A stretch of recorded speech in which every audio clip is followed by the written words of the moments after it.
陛下，臣实在查不出病因，脉象时急时虚，怪至极，非药师所能及也。滚！都给朕滚！都怪那个贱人，装神弄鬼，说什么能治，分明是存心折辱的意思。此事臣也略有耳闻。谢家一个不受宠的闺中女子，大字不识，还狂言能治好陛下之疾，真是大言不惭呐！谁说我不能治了？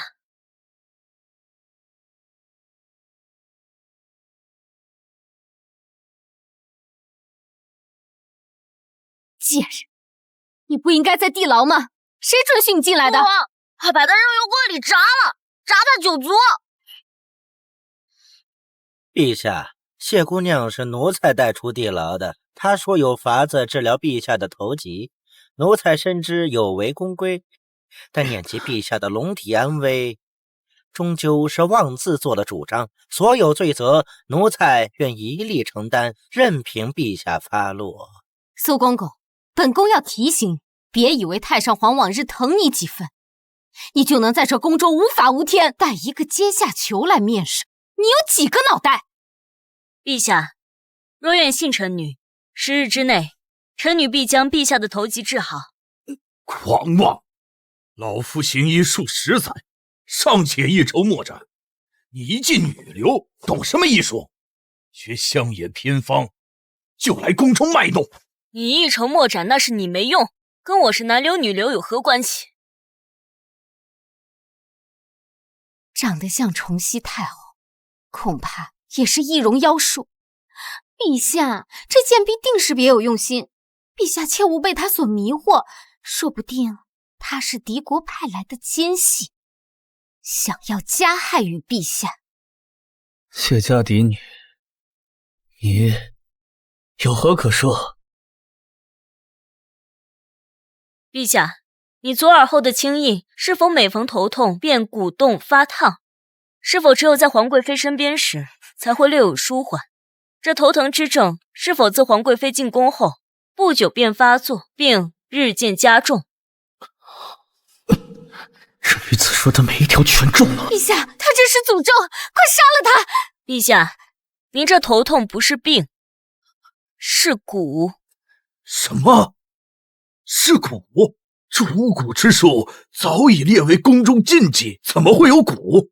此蛊名为同心，并非无解，只需找到母蛊，引出体外，头痛立减，神志自清。真能，真能！陛下，头痛之症复杂多变，连千金方、伤寒论都未有定论。此女未施任何诊疗，便妄断圣体染蛊，绝非良善之辈呀！父皇，别听她的，她是坏女人，她说的都是假的，不能让她伤害父皇，快把她抓起来！巫蛊之说，荒诞不经，且牵连甚广。若放任，谣言扩散，空应朝野动荡，还请陛下即刻命人将其拿下，由大理寺特查。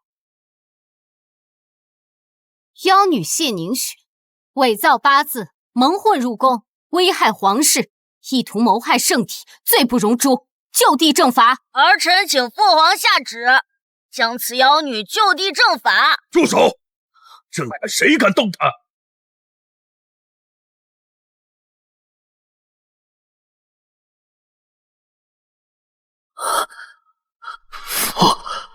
怎么回事？这老东西怎么突然醒了？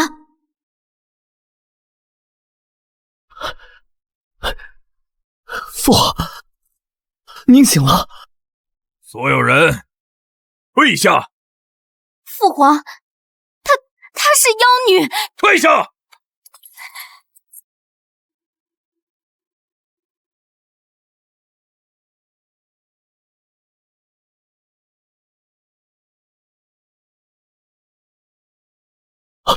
儿臣宋凌渊拜见母后。渊儿快起。谢母后。母后你该叫太祖皇奶奶。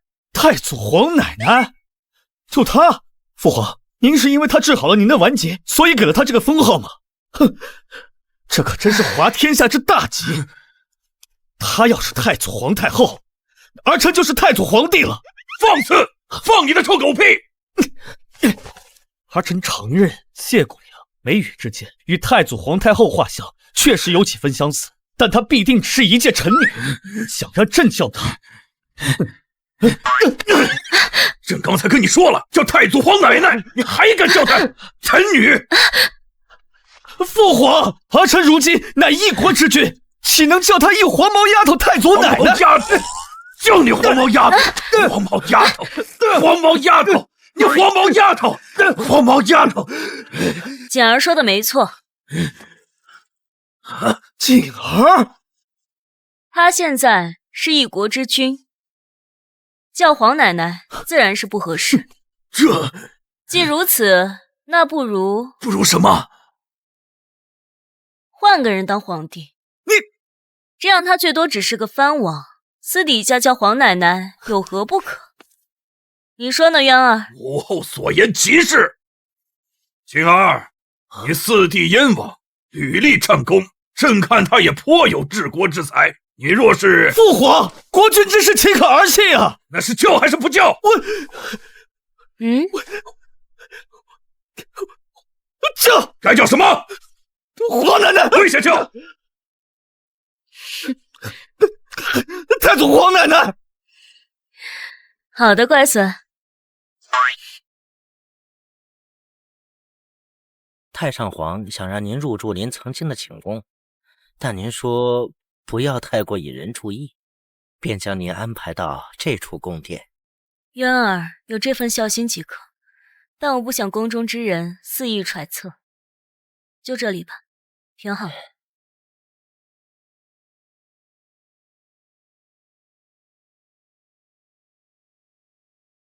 对了，长生，你知道我为何会被安排在三皇子宫中吗？按理说，我这副身体，也就是谢凝雪，他父亲只是一个县令，就算入宫当职，也不应该会被分配在三皇子宫里。应该是皇贵妃故意安插的。皇贵妃？今年宫人入宫当值，各地官家都将自己府里的女眷送入宫中。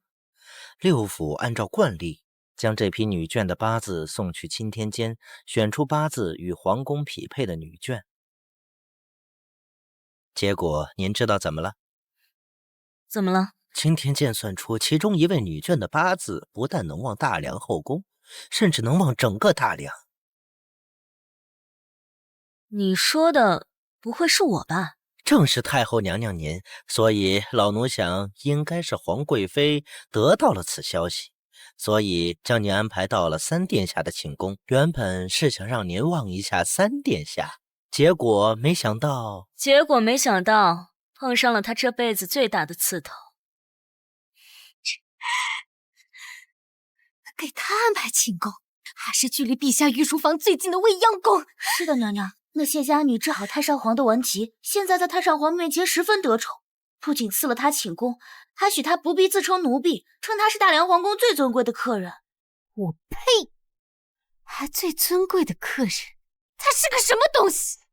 娘娘，奴婢不是个爱挑事的人，但奴婢方才看见那谢家女与陛下有说有笑，很是亲密呢。果然是个骚蹄子，破了本宫的冕梏，还敢跟本宫抢男人，本宫看你是活腻了。秋菊，准备燕窝，跟本宫去御书房。是，娘娘。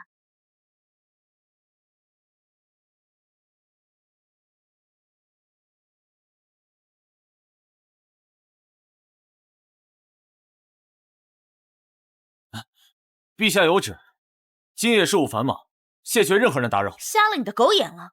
这可是皇贵妃娘娘，怎能是打扰？还不滚开！狗奴才，敢拦本宫！贵妃娘娘这是仗着身份，要抗旨。哟，这不是我们谢大能人吗？本宫教训一个不懂规矩的奴才，也轮得到你插嘴？就是，陛下每晚都要吃我们家娘娘做的燕窝才肯睡觉。这个狗奴才拿着鸡毛当令箭，要是耽误了陛下吃燕窝，10个脑袋都不够赔的。你敢当本宫的奴婢？你一个宫女，竟敢当众辱骂陛下的当朝侍卫是狗奴才！贵妃娘娘若是教不好奴才，那我便来教。你贵为大梁皇贵妃，理应恪守宫规，替陛下分忧，而你却在这里纵奴放肆，还想硬闯御前。就是再好的燕窝，也是惊扰圣驾者。好一个恪守宫规，替陛下分忧！那你这深夜守在陛下寝宫外围又是何意？本宫警告你，休要用你那狐妹子的手段勾引陛下。狐妹子，哼，贵妃娘娘，天冷，添件衣服吧。小贱人，别以为有太上皇做靠山，你就有资格跟我叫嚣。咱们走着瞧。哼！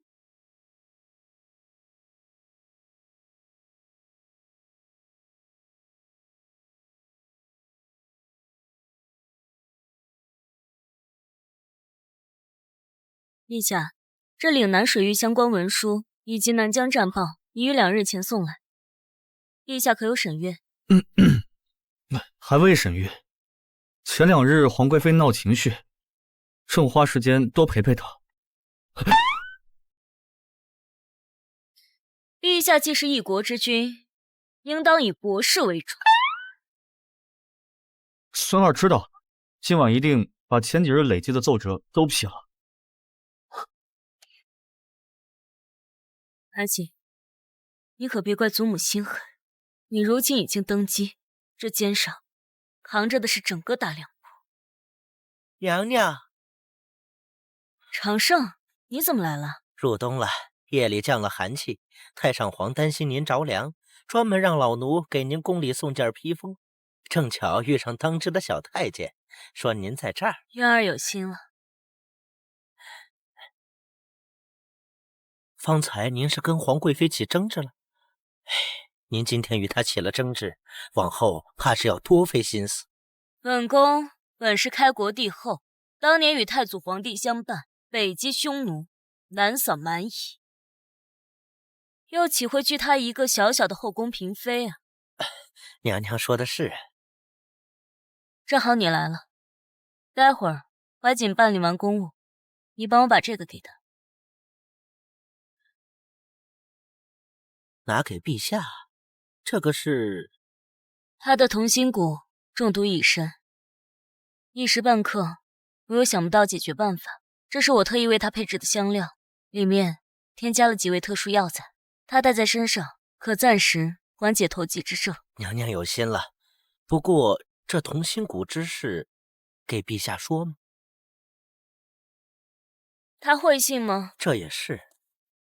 陛下与皇贵妃不管怎么说，也有近10年的感情。那皇贵妃又是3皇子的生母，就算是告知了，一时半会儿，陛下也是无法接受。你说，本宫怎么就有这么一个恋爱脑的孙子？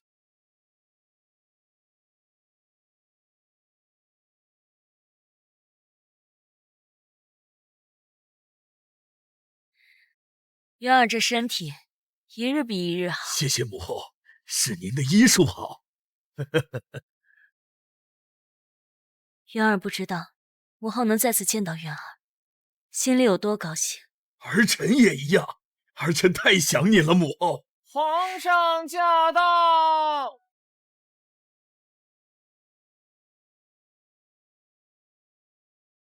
祝太上皇福寿安康。好了好了，平身吧。谢姑娘，这来的可真早啊！不知道的还以为昨日谢姑娘彻夜照顾太上皇，夜里都未回自己宫里呢。这皇贵妃说话这么难听，是拉了屎没擦嘴吧？医术这般精湛的谢姑娘，日夜在宫里悉心照料，为朕施针用药，朕已经好了许多了。听闻谢姑娘医术高明，不知可否给灵儿也看看？灵儿怎么了？回太上皇，灵儿这些日子总是夜惊，巫医来看过，说是灵儿宫中近日入了邪祟，惹了皇家圣体。既是邪祟，那我治不了。本宫还真当谢姑娘医术通天，能治百病。如今看来，能治好太上皇的病，怕也只是撞了大运罢了。巫医和医术本就是两条截然不同的道路，可能皇贵妃在这方面有些无知吧。既然你这么想让我治，那我便试试。哼，小皇子这屁股还疼吗？你这个坏女人！你给我过来，这才乖嘛。你想怎样？你母妃说你邪祟入侵，针对这个症状，我有一个很好的解决办法。什么？从今日起，谢绝人间饮食，一日3餐只喝符水3碗，熬成1碗，温水送服。7期49日之后，便邪祟不侵。本殿下才没有邪祟入侵，才不要喝符水。可是你夜惊了。本殿下才没有夜惊，我一觉能睡到太阳公公出来。王贵妃，你儿子说他睡眠好得很，若真是有什么问题，那便是教育上的问题，而非身体上的问题。你算个什么东西，也配妄议皇室贵胄的教育？三皇子目中无人，口出狂言，连最基本的礼数都没有，这难道不是教子无方？难道等他日后变成纨绔子弟，丢了皇家脸面，你才肯承认？大胆！本宫出身名门，自幼受大儒所教。你一个乡野出身的粗鄙女子，有什么资格质疑本宫教子？本宫看你是活腻啊！滚开！你这个坏女人，我才不要你教！听见了吗？哼，连孩子都知道你不配。别以为太上皇高看你一眼，你就能蹬鼻子上脸。本宫今日就教教你何为规矩。贵妃，多注意你的言行。陛下，他屡次污蔑臣妾，如今连灵儿都要污蔑，难道你也要纵容他吗？太上皇，三殿下天资聪颖，若没有正确的引导，恐怕日后会误入歧途。臣女请命，愿亲自教导三殿下读书明理，修身立德。你做梦！太上皇怎么可能让你一个见识浅薄、狂妄自大的宫女来教导皇子？准了！太上皇，你不能！这老东西脑子里有屎吗？谢姑娘远见卓识，胸怀韬略，朕完全信任你。从今往后，三皇子便交由你亲自管教。陛下，灵儿可是您的亲生骨肉，您真的舍得将她交给那个居心叵测的女人手里？父皇，这事是否在意？不必，传朕口谕，封谢凝雪为太傅，今后专司教育皇子之职。谢太上皇，臣女定不负所托。臣妾不服，她只是个小小宫女，怎能当太傅之位？这简直荒唐！荒唐！朕看来比教的好儿子更为荒唐。三殿下，从明日起，每日辰时到未央宫报到，迟到一刻，戒尺10下。你个小小的贱婢，还敢对本皇子发号施令？父皇、母妃，你们都被这个坏女人给骗了！放肆！朕看你是越发没体统，身为皇子，不修德行，出口恶言，甚至还想对谢太傅动手。太上皇息怒，灵儿年幼害怕，只是被吓到了。年幼？朕像他这么大的时候，也会背诵《资治通鉴》了。太祖皇帝像他这般年纪，也会骑马射箭，上阵杀敌了。你呢？除了会仗着自己的皇子身份到处耀武扬威之外，还会做些什么？宋灵儿，从今往后，谢太傅亲自管教你，教授你学识，管你的言行举止，你认还是不认？我认。大点声，朕听不到。当然认了，我也跟着谢太傅学习课呀。如此便好，退下吧。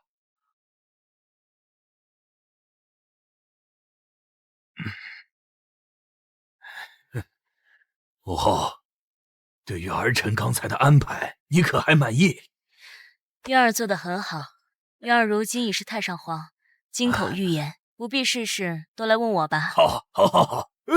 苏公公，把今年新进贡的云雾茶，还有东海珍珠粉，还有御膳房里各种好吃的点心水果，拣最好的都送到未央宫去。是太上皇，老奴这就去办，定会让太后娘、谢太后事事舒心。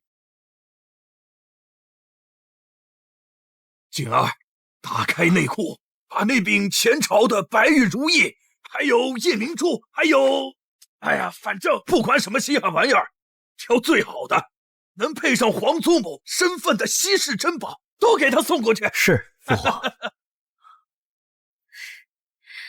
好了，渊儿，你的心意我领了，但这些身外之物就不必往未央宫送了。武后，为何呀？难道这些凡物入不了您的眼？没关系，您说，您想要什么尽管说，儿臣一定给您送到。我都是活了2世的人了，见过最极致的富贵，也见过最痛彻的离别。金银珠宝、珍馐美食，于我而言不过是浮云。我唯一想要看到的，便是我的子孙后代，堂堂正正，顶天立地。能看到怀瑾勤政爱民，成为一代明君；看到灵儿被引回正途，未来成为大梁国的栋梁。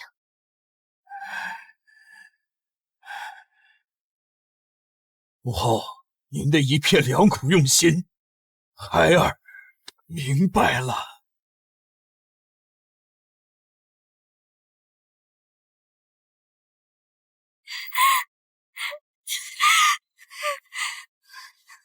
谢凝雪，本宫势必与你势不两立。母妃，你就让他这么欺负我们吗？灵儿，你看到了，今日之辱都是受那小贱人所赐。太上皇偏心，就连你父皇都……灵儿，你记住，从明日起，在未央宫注意他的一言一行，暗中找个机会，一个能彻底将他打入地狱，永世不得翻身的机会。灵儿都听母妃的，一定要把这个坏女人给赶走。哼，赶走，太便宜他了。他不是仗着那点医术和太上皇的宠爱，还妄图与本宫争宠，本宫势必要让他死无葬身之地。今日读《论语》为政，为政以德，譬如北辰，居其所而众星共之。三殿下可知何解？皇帝应该被大家围绕着。北辰不动而众星环绕，寓意是若君王以德治国，群臣则自然依附，而非让你像块木头一样呆着不做。哦，就是说，皇帝只要有德行，不要乱来，别人自然会听你的。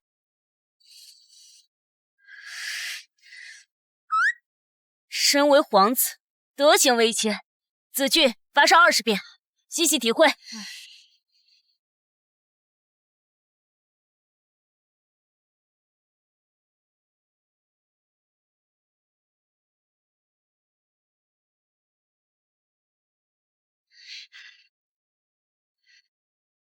坏女人，看你这次怎么死！朕的头疾越来越重了。陛下该喝药了。还有些奏折未批复，区区几个奏折，待会儿臣妾帮你批复就是了。好吧。这是谢姑娘今早熬的安神汤，说是对治疗头疾有益。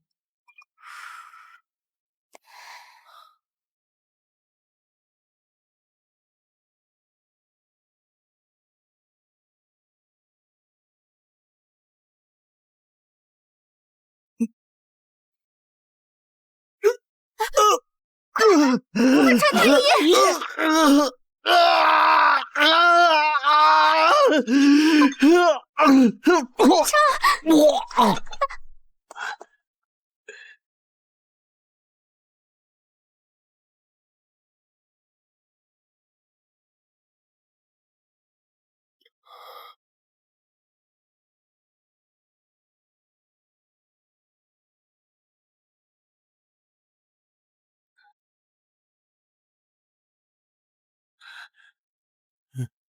陛下，这是中毒之象啊！怎么会中毒呢？这安神汤乃是谢姑娘亲自所熬制，此药绝非安神汤，里面混入了极阴寒的毒草，药性极烈，服后会伤及脾胃，故而上吐下泻，更会刺激头部旧疾，令头痛加剧。若长期服用，会损伤龙体，危及性命啊！危及性命？难道说是谢太傅要谋害于陛下？谢太傅不可能谋害朕。一个乡下来的野丫头，整天神神叨叨的，有什么不可能？说不定早就被倭国收买了。陛下，臣妾听闻有些毒物需要配合特殊的香料才能维持药性。为了陛下的安危，请立刻下旨彻查相关人等居所。臣去查。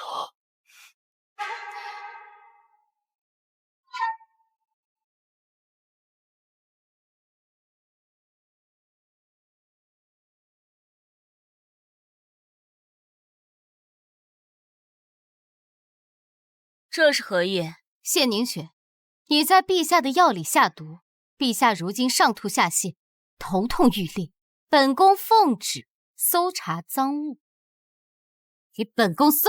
是。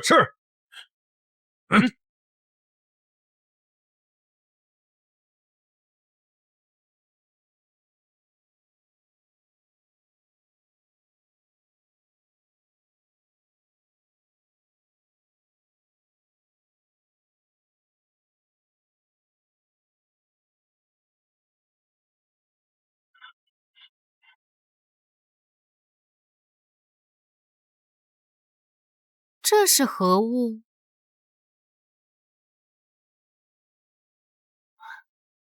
此香囊内所藏药材与陛下所中之毒药性同源呐！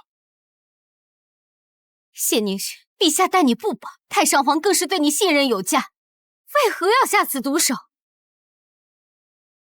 贵妃娘娘亲眼看见我下毒了，人证物证俱在，休要狡辩，谋害天子，罪当问斩，你可认罪？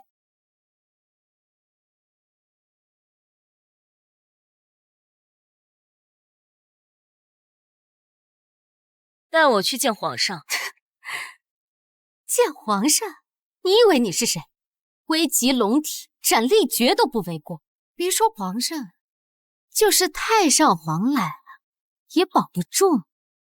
我的生死就不由贵妃娘娘费心，死到临头还敢嘴硬？我自己走。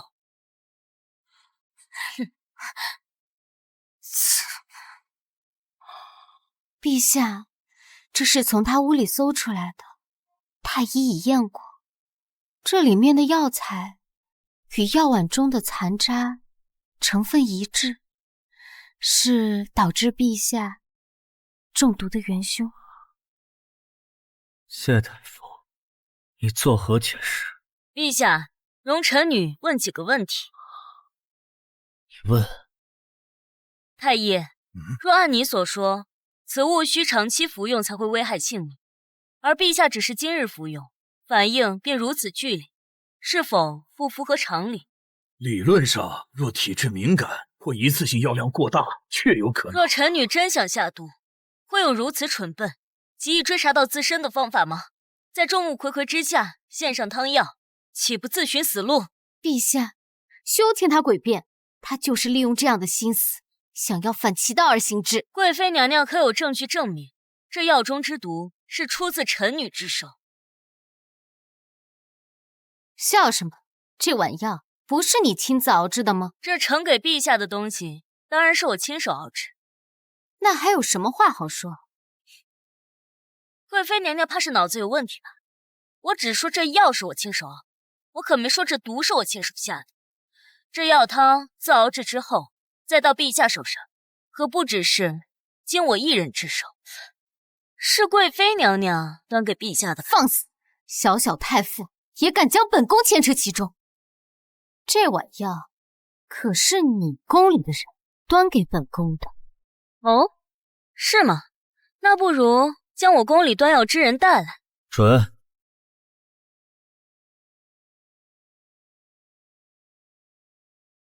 奴婢冬梅见过陛下，见过贵妃娘娘。冬梅，今日陛下这药可是你亲自端给本宫的？贵妃娘娘，正是。谢太傅熬制好汤药后，让我端来寝宫，恰巧遇到了娘娘，奴婢就交给了娘娘，娘娘又端给了陛下，奴婢就回宫了。这谢太傅将汤药给你之时，可有什么特别之处？没有。哦，谢太傅似乎有些紧张，还特意叮嘱我不要与旁人交谈。哦，还让我看着陛下喝下。行了，你下去吧。是。慢着。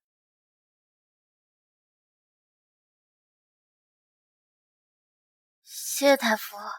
冬梅，你这刚来我宫中2日，你之前是在哪个宫中啊？奴婢。说。奴婢是贵妃宫里的。是吗？前几日太上皇给谢太傅赐宫院，本宫想着谢太傅初来乍到，无人可用，便叫秋菊点了几个机灵的宫女过去，没想到这冬梅就是其中一个。皇贵妃定是极宠你的吧？没有，奴婢只是个不起眼的才艺，娘娘都不认识我了。这样，那这是什么？谢大夫，这是奴婢进宫之前娘亲给的，丢不得。很是精致啊！冬梅进宫之前，家中很是富裕吗？这珠钗样式虽简单，质地却是上乘，一看就是不俗之物啊。这是什么？贵妃亲赐。原来这是贵妃娘娘赐给冬梅的呀。是吗？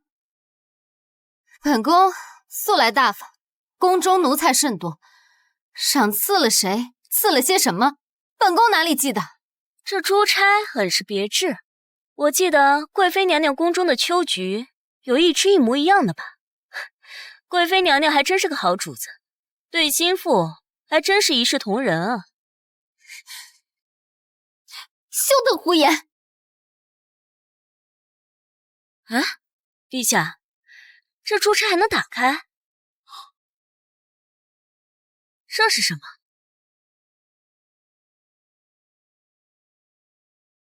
文太医，过来看看，这是何物？陛下，这是……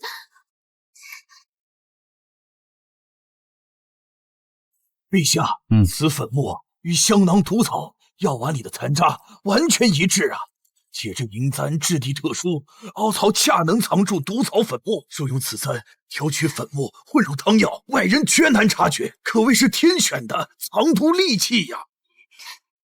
好你个冬梅，竟敢私藏毒陷害陛下！来人！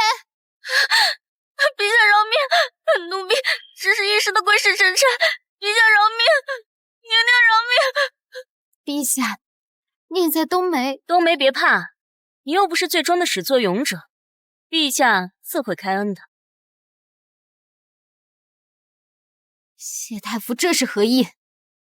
陛下，这是宫里药材库的账目，上面记录近2日有一位名为幽兰锦的阴寒毒草出库记录，领用人是贵妃娘娘宫中的秋菊，理由是用来腌制咸菜除虫。可贵妃娘娘宫中从未腌制咸菜，而此毒草除了用来制毒，绝无其他用途。温太医，谢太傅所言可是事实？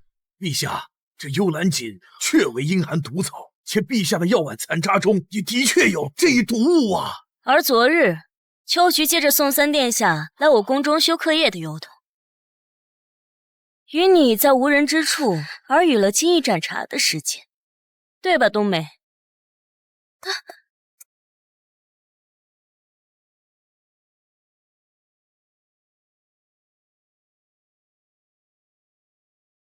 陛下，我便有理由怀疑此毒物便是内侍，由贵妃宫中的秋菊交给冬梅的。放肆！朕将秋菊带上。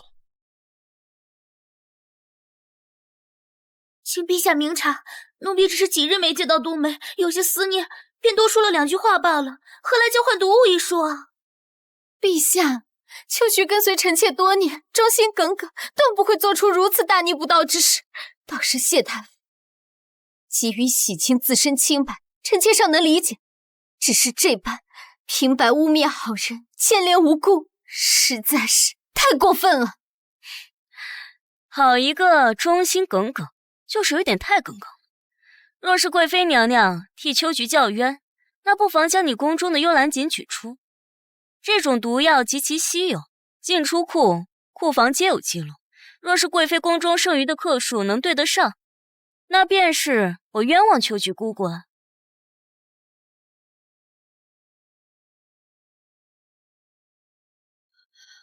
父皇，这怎么能怪秋菊姑姑？明明是这个坏女人把胶囊藏在被子里。谢太傅这是何意？陛下，这是宫里药材库的账目，上面记录近2日有一位名为幽兰锦的阴寒毒草出库记录，领用人是贵妃娘娘宫中的秋菊，理由是用来腌制咸菜除虫。可贵妃娘娘宫中从未腌制咸菜，而此毒草除了用来制毒，绝无其他用途。温太医，谢太傅所言可是事实？陛下，这幽兰锦确为阴寒毒草，且陛下的药碗残渣中也的确有这一毒物啊。而昨日，秋菊借着宋三殿下来我宫中修课业的由头，与你在无人之处耳语了金翼盏茶的事情，对吧，冬梅？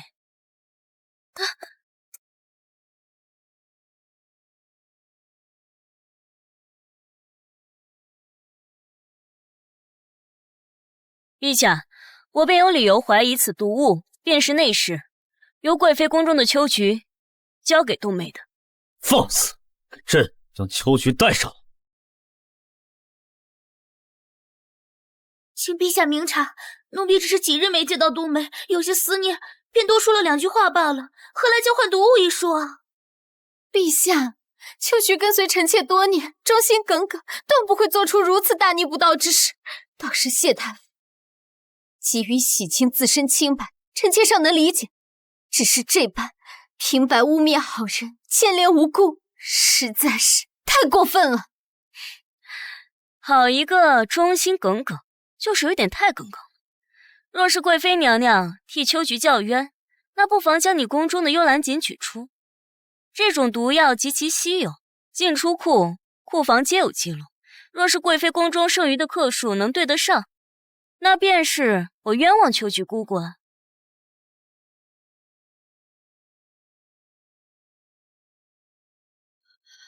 父皇，这怎么能怪秋菊姑姑？明明是这个坏女人把胶囊藏在被子里。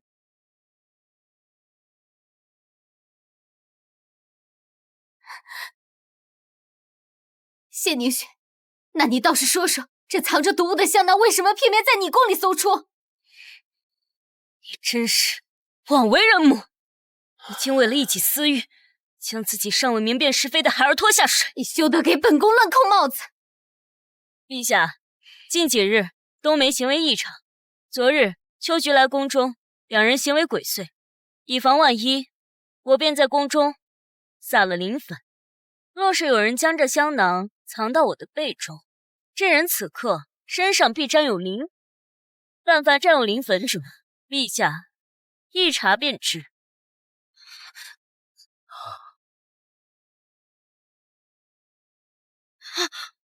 贵妃，你还有何可说？陛下，臣妾只是……陛下，都是奴婢一时糊涂，与贵妃娘娘无关。奴婢只是看你和太上皇都宠着谢太傅，将我家娘娘抛在脑后，所以为娘娘叫屈罢了。陛下要罚，就罚奴婢一个人吧。秋菊，小皇子也是受奴婢所指使，他那么小，什么都不懂，他以为只是做游戏，便将香囊放到谢太傅的房中。千错万错，都是奴婢的错。传朕旨意，宫女秋菊杖责50大板，杖毙即刻发往新者库，永不复有。陛下，不可啊！陛下，50大板会要了秋菊的命啊！陛下，陛下，求你了，陛下，臣妾真的知道错了，陛下。王贵妃，教奴无方，禁足30日，不得踏出寝宫半，期间不得再见三皇子。三皇子顽劣，罚半年俸，就交由谢太傅全权管束。不要，父王不要！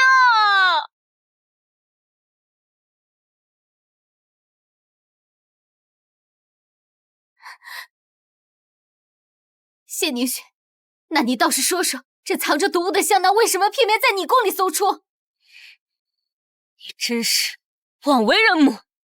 你竟为了一己私欲，将自己尚未明辨是非的孩儿拖下水，你休得给本宫乱扣帽子！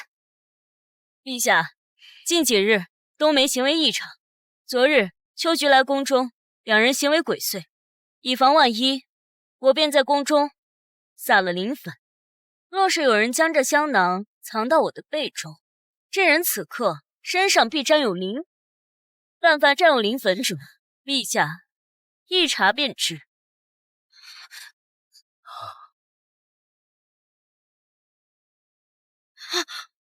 贵妃，你还有何可说？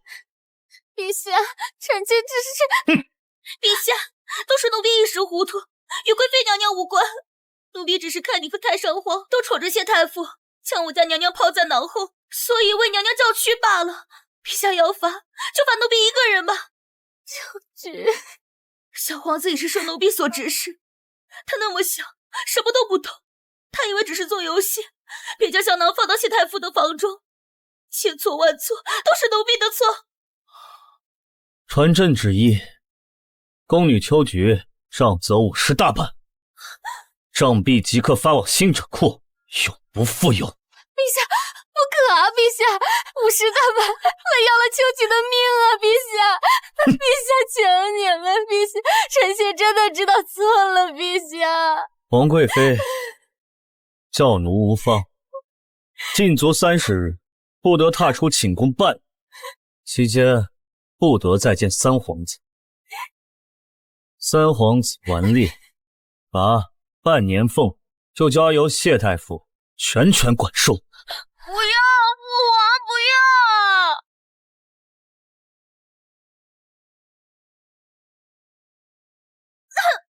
陛下看啊！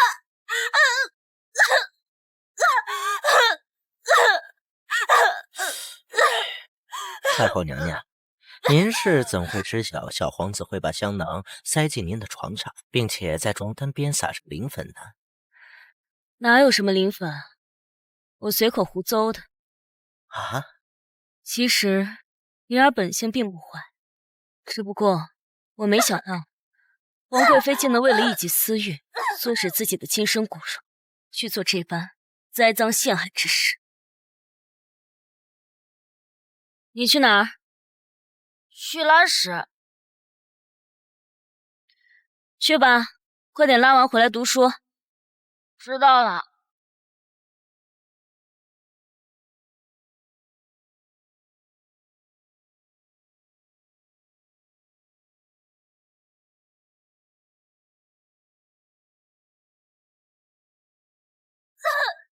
陛下开恩！陛下！哎呦，真是太惨了！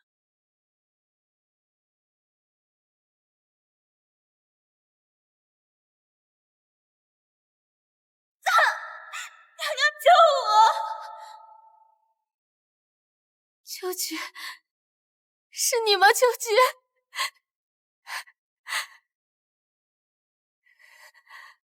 本宫为何成了这副模样？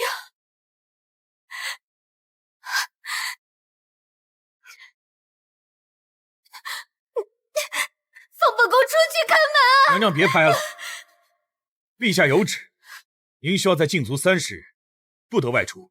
不行，本宫要去信者库看望秋菊。开门！不用了，秋菊姑姑已死，刚被人进了葬。醒醒！是你！我要你！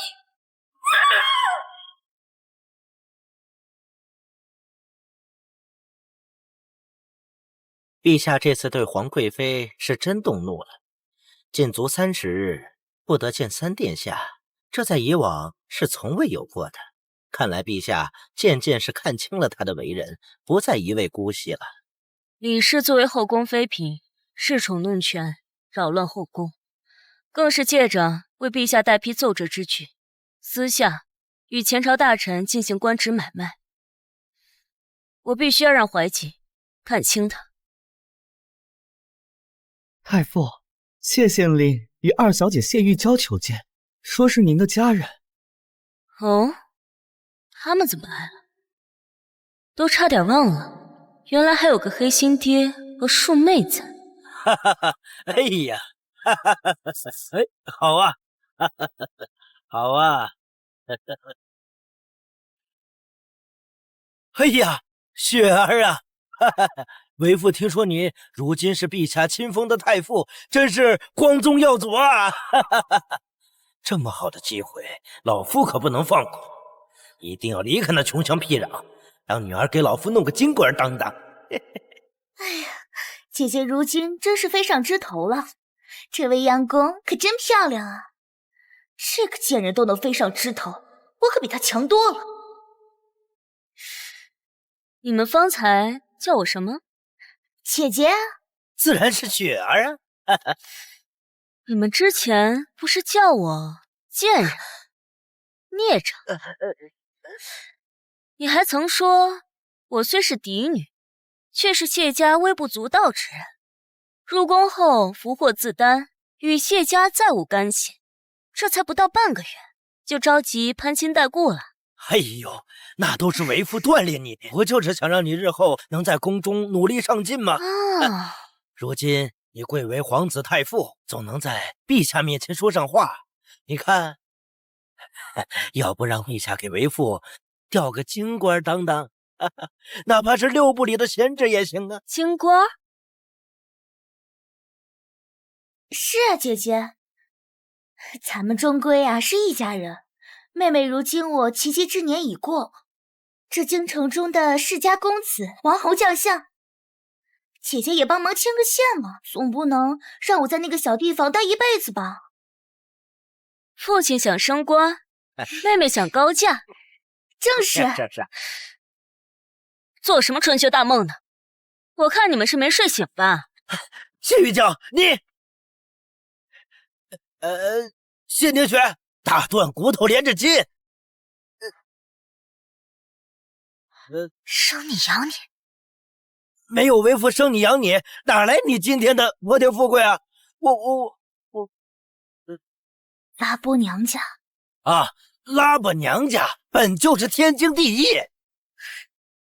生我养我，谢县令，你扪心自问一下，我母亲在世时，你便宠妾灭妻；我母亲去世后，你便纵着谢玉娇跟她那个小妾娘欺我辱我，还把我母亲留给我的嫁妆悉数占了，甚至不管我的死活，将我送到宫中为奴。现在你倒是舔着脸，说什么打断骨头连着筋这种屁话。那都是为夫为了锻炼你，吃得苦中苦，方为人上人。若不是为夫苦心磨练送你入宫，你哪有今天？这丫头怎么回事？以前唯唯诺诺的，现在我说一句，她顶我3句。我谢宁雪能有今天，靠的是我自己，与谢家无关。既然当初你们选择与我撇清关系，那如今也别来攀关系。送客。谢宁雪，你别给脸不要脸啊！没有谢家，你算个什么东西啊？我算什么东西？我是太上皇亲封的太傅，是皇子的师长。你说我算什么？哼，谢县令，谢姑娘，请吧。谢太傅还要教导皇子功课，不便久留。有什么了不起？你能爬上那个位置，我也能。哼，气死我了！他是个什么东西？凭什么在我面前耀武扬威？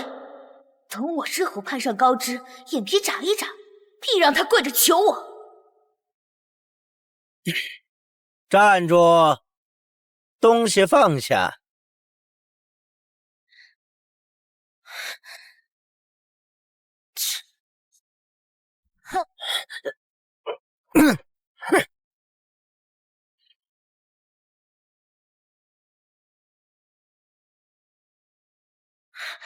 爹，咱们就这么被他赶出来了？我的婚事，您的官职，就都泡汤了。哎呀，别说了，还嫌不够丢人吗？如今他翅膀硬了，不认我们了，能有什么办法？二位可是谢县令和谢二小姐？正是。你是？奴婢是贵妃娘娘身边的宫女，娘娘听闻二位入宫，特命奴婢在此等候，请二位一步一叙。爹，是皇贵妃娘娘的人。皇贵妃真是天助老夫也，看来这一趟没白来呀！能够攀上皇贵妃，那死丫头不得反过来跪求老夫？有劳姑娘带路。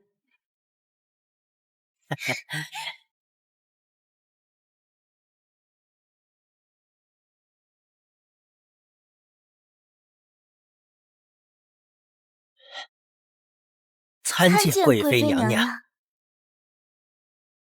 赐座。谢娘娘。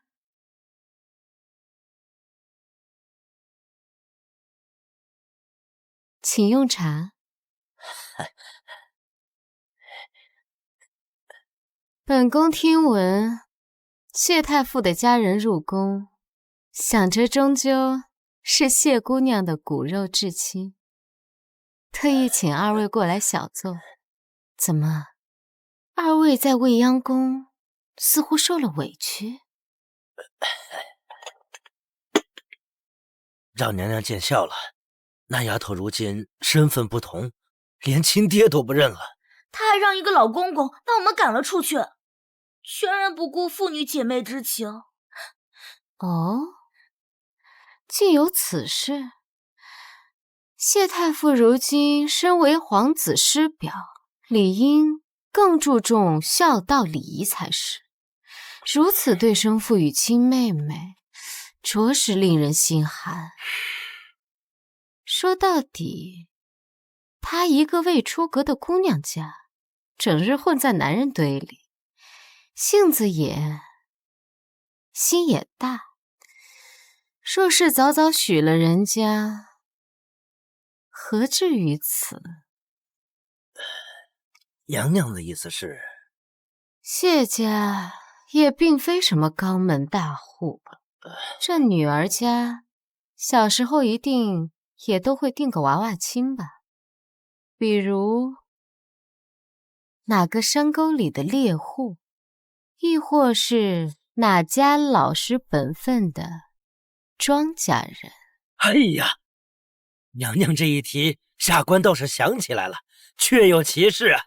早年在乡下老家，确实给他定过一门娃娃亲，对方是个山里的猎户，姓王，王猎户。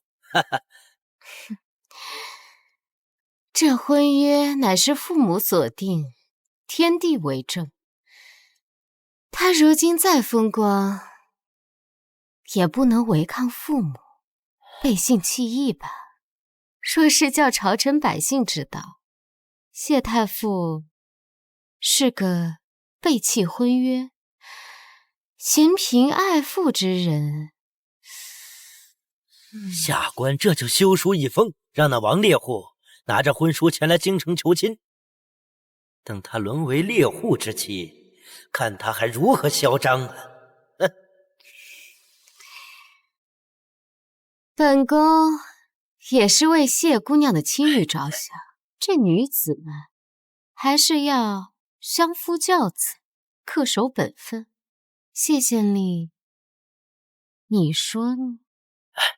是，娘娘金玉良言，下官知道该怎么做了。谢县令果真是深明大义。是。来日京中若是有官职空缺，本宫定会向陛下举荐于你。哎呀，多谢娘娘厚爱。谢宁雪，本宫倒要看看你这堂堂太傅如何应对父母之命婚姻，你就等着身败名裂了。陛下，小女自幼与王家指父为婚，白纸黑字婚书为定。如今她背信悔婚，王家闹到家里，下官不知如何是好，还请陛下做主啊！草民王五求陛下为草民做主。谢宁雪是草民的未婚妻，求陛下成全啊！陛下，谢氏虽为女子，不守婚约便是失德。如今更是借助太傅之位，混淆纲常，此风断不可长，请陛下罢黜太傅之位，令其归家待嫁。臣附议，如此悖逆妇德之人，岂能教导皇子皇孙？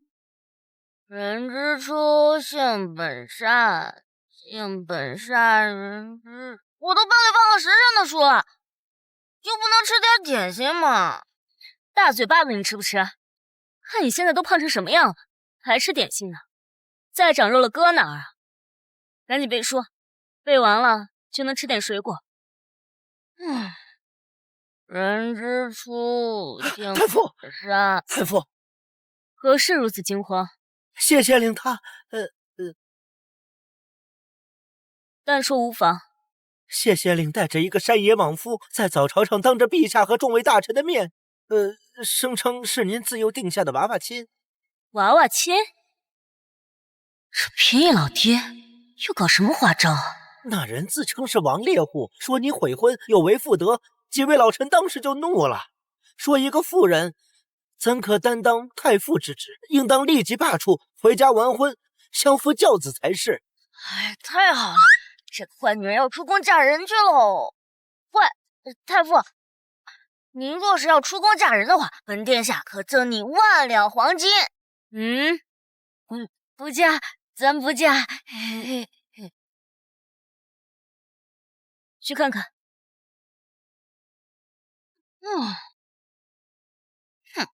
等着瞧。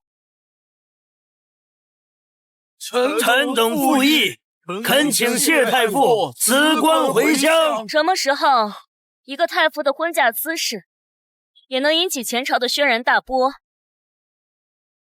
参见陛下。太傅，谢太傅，你可知谢县令与王烈所言之事？回陛下，臣女便是为了此事而来，只是不知父亲，也就是谢县令口中的指腹为婚，是哪一年哪一月，由哪一位亲戚的见证下定的？自然是你5岁那年在重阳老家定的，那时你母亲还在。王家是隔壁村的猎户，家境虽一般，但老实本分。其母姚氏又有心撮合，你母亲和我便同意了这门亲事。有时间，有地点，又有父母之言。这谢太傅果真是早有婚约在身呐。父亲，你确定你说的没错？如此大事，为父怎会记错呀？雪儿呀，为父从小就教导你，身为大梁子民，要诚实守信，不可贪图富贵荣华。你还是跟为父一同回乡，与王氏履行婚约吧。是吗？回禀陛下，臣女3岁那年，母亲确实尚在，但父亲却在臣女3岁那年调任安澜县县丞。次年，我与母亲便举家搬迁至安澜县，此事吏部一查便知。又何来在臣女5岁时，在老家重阳被指腹为婚一事？那是下官记错了。不是5岁那年，婚约是3岁那年定下的。一会儿5岁，一会儿3岁，谢县令你可真是随意啊！我母系一族书香门第，最是追求门当户对。若我母亲在世，又岂会让她那唯一的女儿在幼年之时与一猎户之家指腹为婚？休想抵赖！我这儿有婚书。陛下，草民虽是猎户出身，比不得谢太傅的出身名门，可不敢信口雌黄呀。这是当年定下的婚书，这是当年谢县令定下的签字画押。对，将婚书呈上。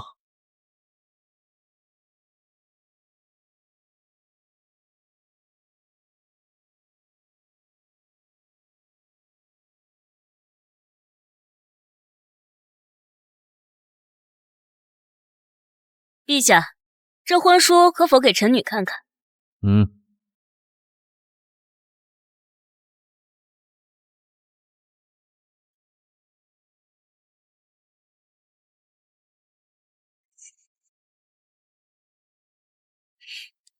陛下，诸位大臣，你们看这婚书，纸张边缘光滑，字迹虽旧，却毫无重铸霉变的痕迹。尚书大人掌管文书典籍，你可识得这纸张？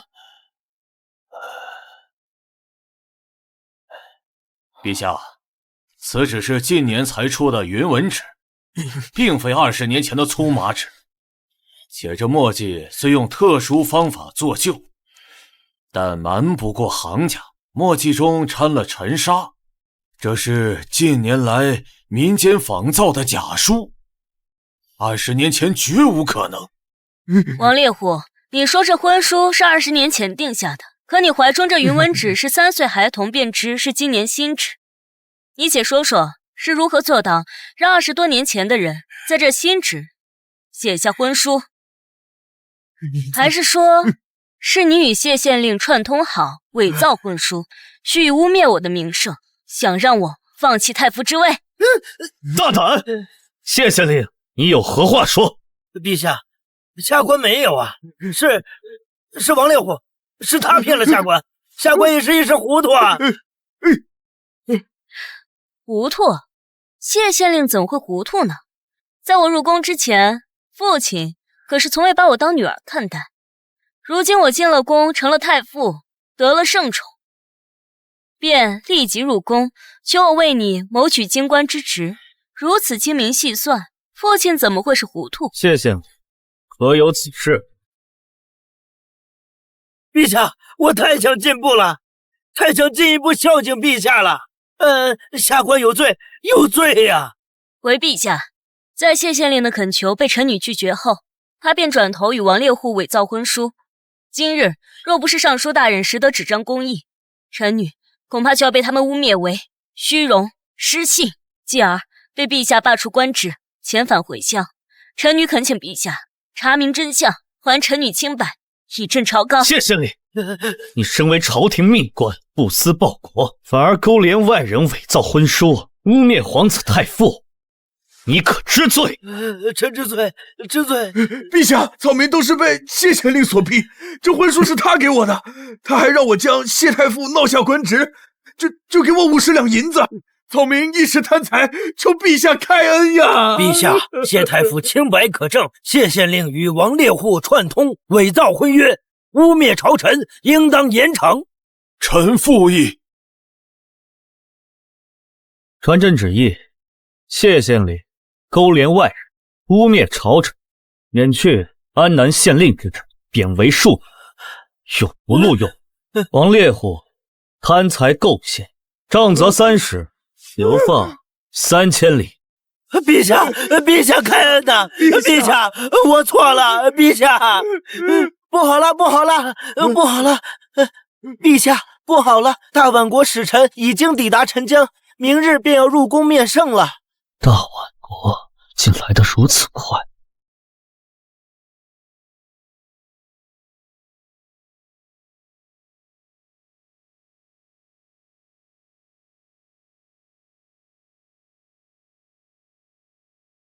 大宛使者吴乐参见大梁陛下。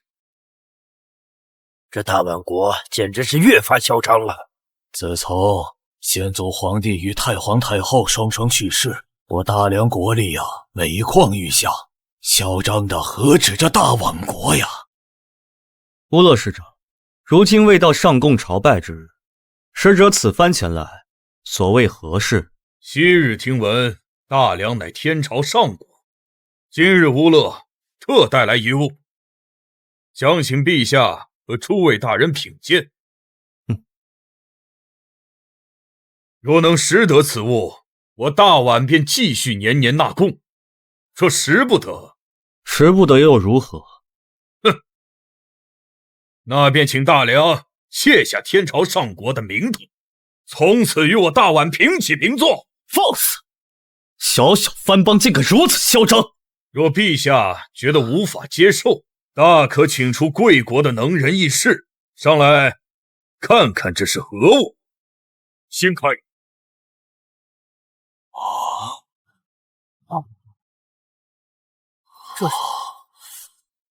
这是没见过。怎么样，陛下？你们国家有人能认识此物吗？诸位爱卿，有谁能识得此物？朕重重有赏。这是何物啊？这到底是何物啊？从来没见过呀！这木头架子封上4弦，难道是挂衣物的？不像，此弦看着颇为结实，或许是兵器呀。想当年你们太祖皇帝和太皇太后横扫诸国，创立大梁，何等的威风！没想到子孙后代个个如此这般蠢钝无能，没有见识，怪不得你们大梁国力日弱。既是如此，这个小金毛怎么说话呢你？难道不是吗？此物在我们大宛国，就连3岁孩童都能识别并演奏，没想到在大梁竟成了无人识别的天外之物啊！还不承认自己蠢笨如猪吗？蠢笨如猪说谁呢？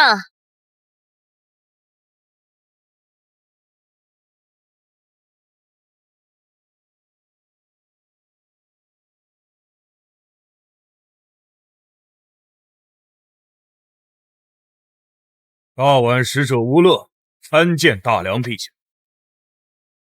这大宛国简直是越发嚣张了。自从先祖皇帝与太皇太后双双去世，我大梁国力每况愈下，嚣张的何止这大宛国呀！吴乐使者，如今未到上贡朝拜之日，使者此番前来，所谓何事？昔日听闻大梁乃天朝上国，今日吴乐特带来一物，想请陛下和诸位大人品鉴。若能识得此物，我大宛便继续年年纳贡；若识不得，识不得又如何？哼，那便请大梁卸下天朝上国的名头，从此与我大宛平起平坐。放肆！小小藩邦竟敢如此嚣张！若陛下觉得无法接受，大可请出贵国的能人异士上来看看这是何物。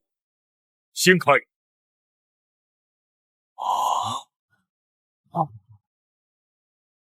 这是没见过。怎么样，陛下？你们国家有人能认识此物吗？诸位爱卿，有谁能识得此物？朕重重有赏。这是何物啊？这到底是何物啊？从来没见过呀！这木头架子封上4弦，难道是挂衣物的？不像，此弦看着颇为结实，或许是兵器呀。想当年你们太祖皇帝和太皇太后横扫诸国，创立大梁，何等的威风！没想到子孙后代个个如此这般蠢钝无能，没有见识，怪不得你们大梁国力日弱。既是如此，这个小金毛怎么说话呢你？难道不是吗？此物在我们大宛国，就连3岁孩童都能识别并演奏，没想到在大梁竟成了无人识别的天外之物啊！还不承认自己蠢笨如猪吗？蠢笨如猪说谁呢？蠢笨如猪说你呢？啊，原来是头蠢猪在说我。太傅大人，太傅，原来大梁果真无人可用，女子也能当太傅了。大宛使者远道而来，却如此轻视我大梁臣民，怕不是忘了当年是谁助你们击退漠北蛮族，保全族人的？祖父曾经提过，当年漠北之战，大梁太祖皇太后给予了莫大助力，但此事多年无人提及。眼前这个女子，她怎会晓得？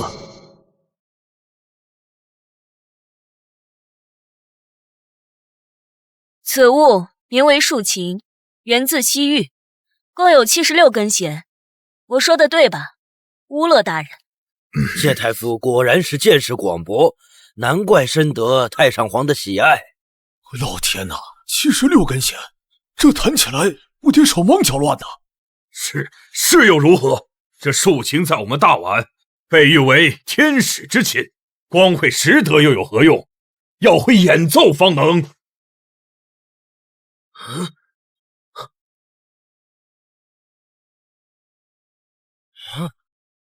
哎呀，此琴不仅可以用于奏乐，还可通过特殊旋律传递信息。当年西域部落便是用它在战场上调度士兵。使臣说，我大梁没有人能识得此物，未免有些太小觑我大梁底蕴了。不过是近些年朝堂专注内治，未及彰显往日雄风。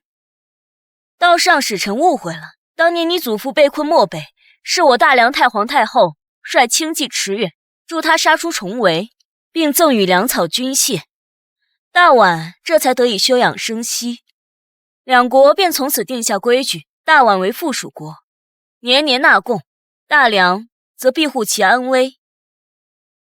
你今日带着此物前来挑衅，莫不是想背弃盟约？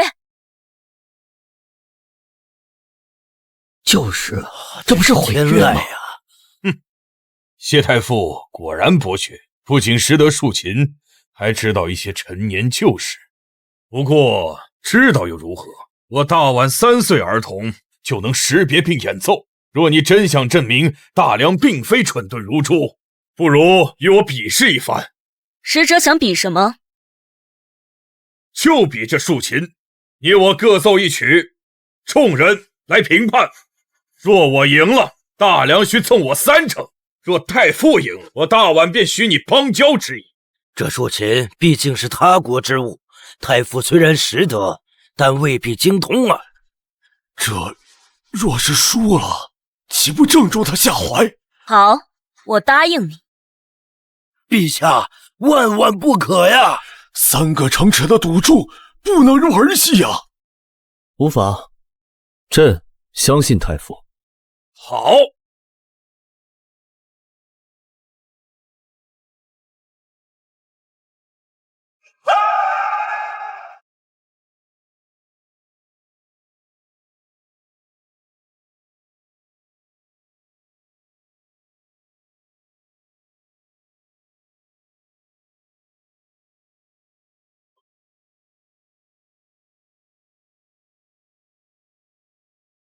此曲名为《风沙行军》，是我大宛勇士出征必奏之曲。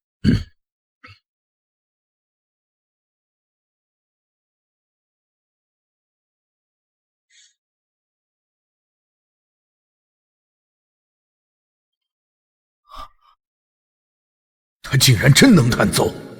这是大梁国耳熟能详的国乐，高山流水呀！这谢太傅真是神人也啊！不仅学识过人，奇技更是登峰造极呀！这怎么可能？竟能把大梁的国乐融入竖琴之中！我大梁国有如此人才，何惧他国挑衅呀？是又如何？这位谢太傅的情谊虽说上乘，但我的飞沙行军未尝不是气势磅礴。罗大人，快看，快看呐！这蝴蝶都被太傅的琴声所打动啊！哇！啊！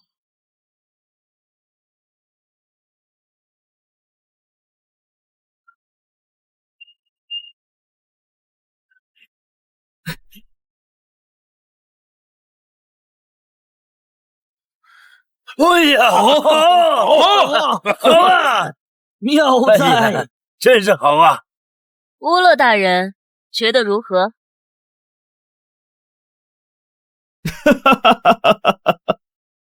哎呀，乌勒使者，你觉得这一曲比之你大宛如何？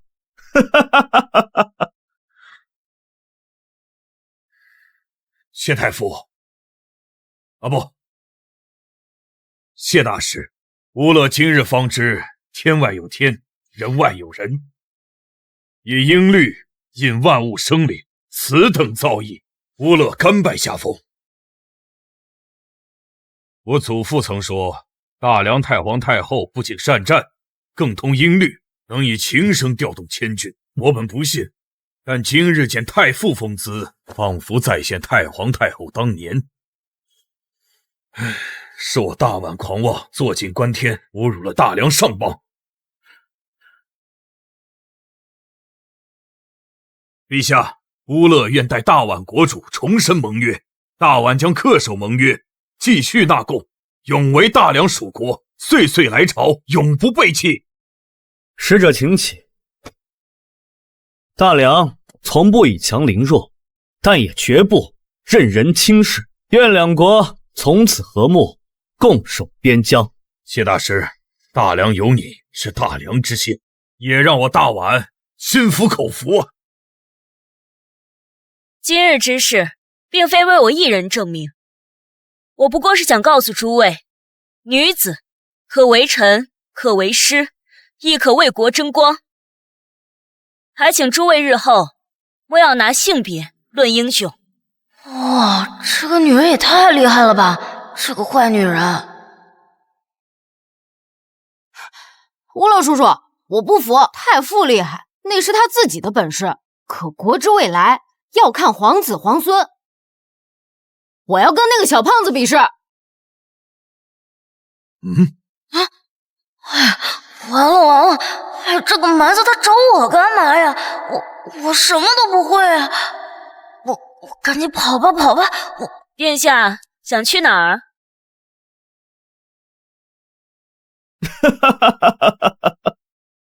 哎呀，乌勒使者，你觉得这一曲比之你大宛如何？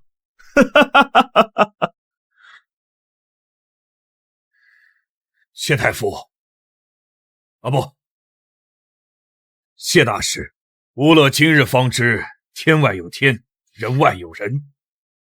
以音律引万物生灵，此等造诣，乌勒甘拜下风。我祖父曾说，大梁太皇太后不仅善战，更通音律，能以琴声调动千军。我本不信，但今日见太傅风姿，仿佛再现太皇太后当年。唉，是我大宛狂妄，坐井观天，侮辱了大梁上邦。陛下，乌勒愿代大宛国主重申盟约，大宛将恪守盟约，继续纳贡，永为大梁属国，岁岁来朝，永不背弃。使者请起。大梁从不以强凌弱，但也绝不任人轻视。愿两国从此和睦，共守边疆。谢大师，大梁有你是大梁之幸，也让我大宛心服口服啊。今日之事，并非为我一人证明，我不过是想告诉诸位，女子可为臣，可为师，亦可为国争光。还请诸位日后莫要拿性别论英雄。哇，这个女人也太厉害了吧！是个坏女人。吴老叔叔，我不服，太傅厉害，那是他自己的本事。可国之未来要看皇子皇孙。我要跟那个小胖子比试。完了完了！哎，这个蛮子他找我干嘛呀？我什么都不会啊！我赶紧跑吧跑吧！殿下想去哪儿？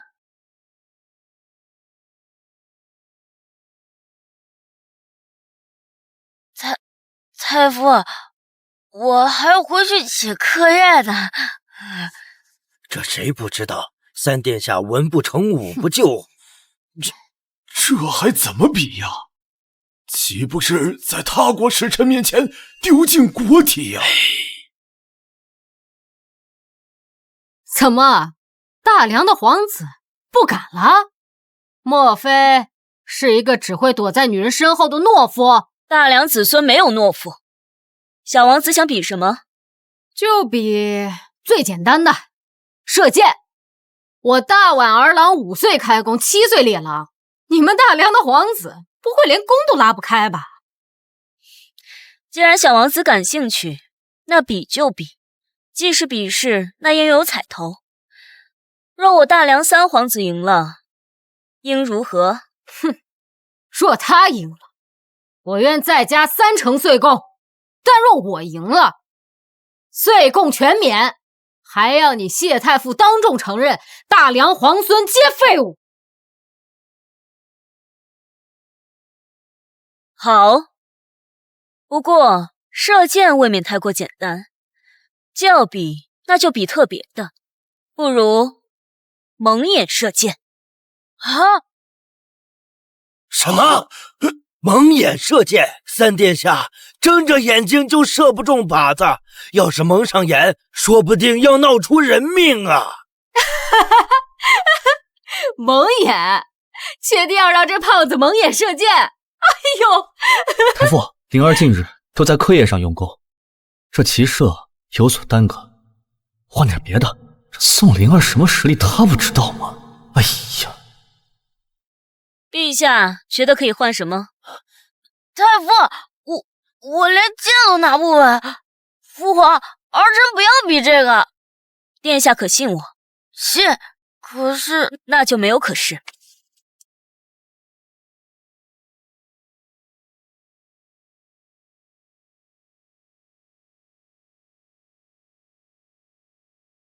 小胖子，我先来，让你输得心服口服。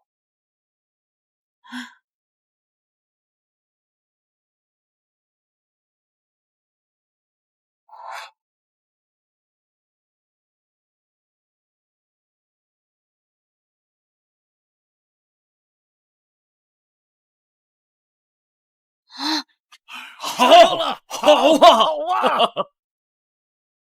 哎呦，这可如何是好啊？完了，朕存了30年的脸面，马上就要丢尽了。该你了，大梁的3殿下，现在磕头认错还不算太丢脸。哼。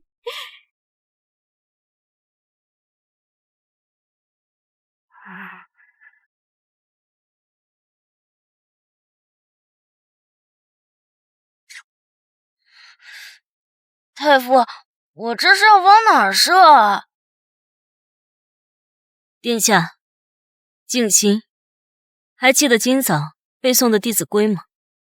记得。勿从容，立端正。请殿下站稳。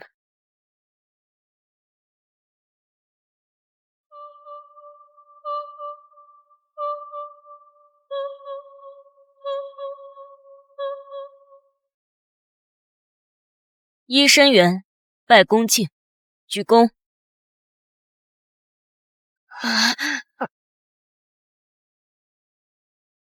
是诸父，如是父。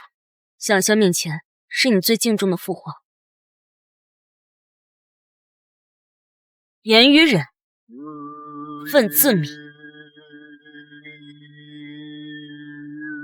放。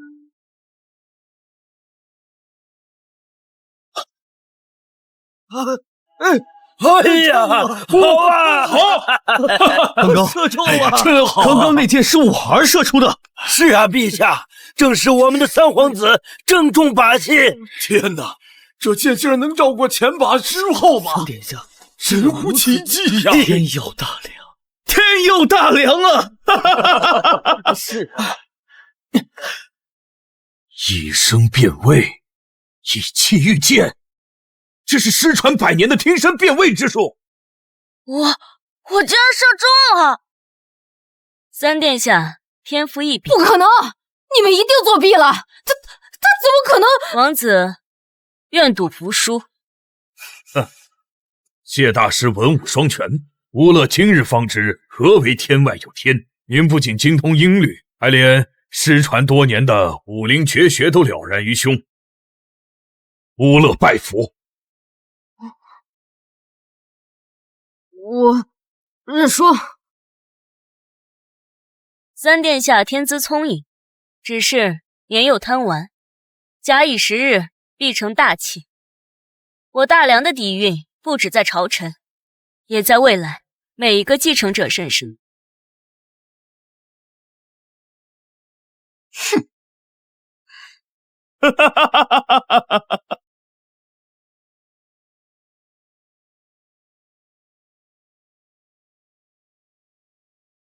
刚刚是您帮了我，对不对？殿下何出此言？我感觉您拍了我的手臂后，我的手臂就不听使唤了。是您在操控我，对不对？今日这剑，我虽有相助，但若是殿下没有半分勇气，就是神仙来了也难助。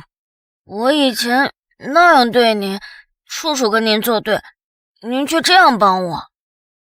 殿下今日为大梁赢得了荣耀和额外的3成岁贡，殿下如今还觉得读书无用？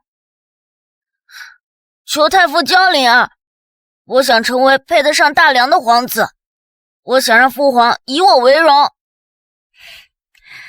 读书明德，习武强身。从明日起，我会更加严格教导。若殿下吃不了这苦，我能。太傅，明日我能早点来吗？自然。若是迟到1刻，我就抄写《弟子规》10遍。哎，太傅，等等我们去哪儿学啊？我们去哪儿学？好一个谢凝雪，竖琴、射箭，连乌勒那个眼高于顶的蛮子都对他五体投地。满朝文武现在见了他，只怕比见了本宫还要恭敬。娘娘息怒。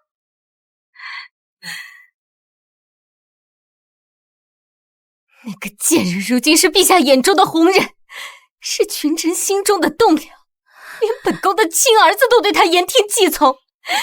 如今他踩着本宫的脸面，风光无两，你叫本宫如何息怒？那谢谢灵那边还提他做什么？那个蠢货，当初说什么不足为虑，在家里唯唯诺诺，只识得几个大字，这就是他说的不足为虑，自己的官帽都要玩丢了。等等，这谢县令除了谢凝雪，是否还有个女儿？奴婢记得，谢太傅还有个同父异母的庶妹。庶出吗？哼，有点意思。本宫就不信，他真就能一点把柄都没有。真的？父皇，夜深了，您该歇歇了。今日之事，儿臣都已经详细禀过3次了。哎呀，坐下，坐下。哎呀，你就再给朕说一遍吧。再说说那个乌勒是如何从嚣张跋扈，到心悦诚服，到最后单膝跪地重申盟约的。还有那个臭小子，朕的乖孙他是如何蒙着眼睛射出那惊天一箭的。父皇，渊儿，你这病刚好，不宜过于激动。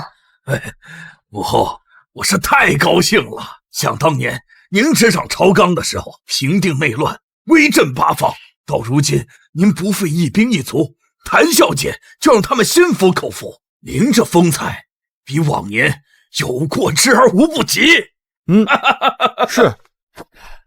孙儿在殿上亲眼见祖母以竖琴奏响起我大梁国乐，化异域之气为我所用。真是精彩至极啊！孙儿着实敬佩不已。好。还有灵儿，平日顽劣，今日在太皇太后的引导下，竟能爆发出如此惊人的毅力。射出了今日一箭。朕看他离去时，眼神都与往日不同了。真的？眼神都跟以前不一样了。那个贱人如今是陛下眼中的红人，是群臣心中的栋梁，连本宫的亲儿子都对他言听计从。如今他踩着本宫的脸面，风光无两，你叫本宫如何息怒？那谢谢灵那边，还提他做什么？那个蠢货，当初说什么不足为虑，在家里唯唯诺诺，只识得几个大字，这就是他说的不足为虑，自己的官帽都要玩丢了。等等，这谢县令除了谢凝雪，是否还有个女儿？奴婢记得，谢太傅还有个同父异母的庶妹。庶出吗？有点意思。本宫就不信，他真就能一点把柄都没有。真的？父皇，夜深了，您该歇歇了。今日之事，儿臣都已经详细禀过3次了。坐下。坐下。你就再给朕说一遍吧。再说说那个乌勒是如何从嚣张跋扈，到心悦诚服，到最后单膝跪地重申盟约的。还有那个臭小子，朕的乖孙他是如何蒙着眼睛射出那惊天一箭的。父皇，渊儿，你这病刚好，不宜过于激动。母后，我是太高兴了。想当年您执掌朝纲的时候，平定内乱，威震八方，到如今您不费一兵一卒，谈笑间就让他们心服口服。您这风采比往年有过之而无不及。是。孙儿在殿上亲眼见祖母以竖琴奏响起我大梁国乐，化异域之气为我所用。真是精彩至极啊！孙儿着实敬佩不已。好。还有灵儿，平日顽劣，今日在太皇太后的引导下，竟能爆发出如此惊人的毅力。射出了今日一箭。朕看他离去时，眼神都与往日不同了。真的？眼神都跟以前不一样了。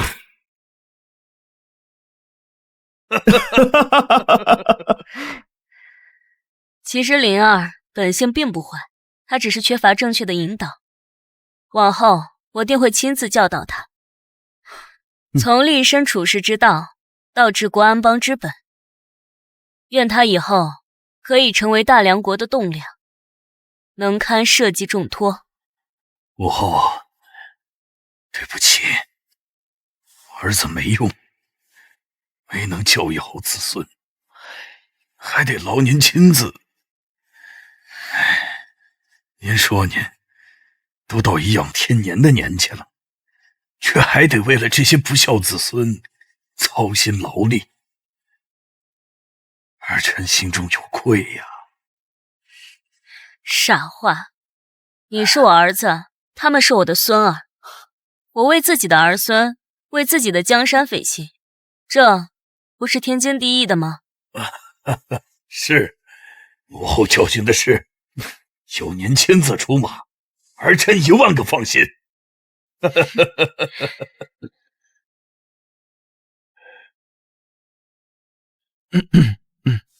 怀瑾有话要说。孙儿确实有件事。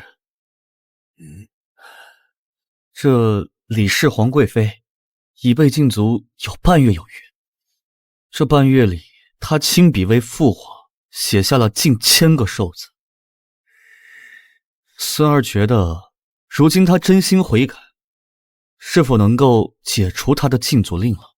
怎么，才关了半个月你就心疼了啊？他写几个寿字怎么了？皇祖母说过了，朕的棉袄就是他给下的。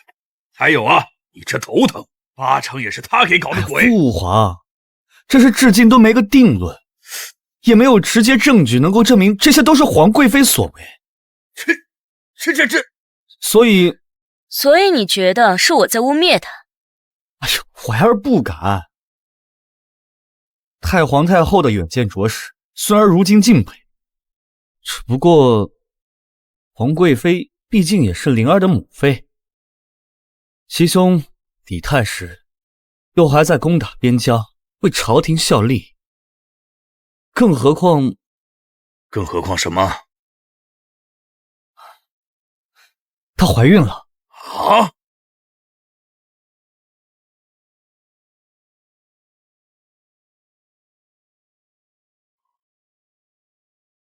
你说，那老东西还有那个贱人，会同意陛下解除本宫的禁足令吗？娘娘放心，如今您身怀龙嗣，谁还敢继续禁足？皇上驾到！娘娘，是陛下来了。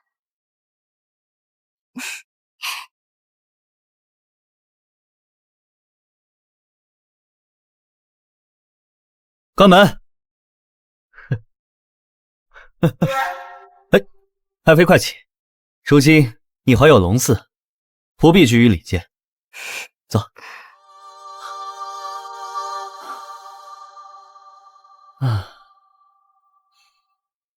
爱妃宫里的香味，总是令朕心旷神怡。陛下喜欢就好。陛下，臣妾好想每日都能见到陛下，也好想我们的灵儿，只是……哎，放心吧，禁足令即刻取消，明日你就能出宫去见灵儿了。真的吗？嗯。太上皇，哎呀，放心吧，父皇得知你再次怀上龙嗣，也很高兴。只不过以后你要多注意影响，对待谢太傅要尊敬。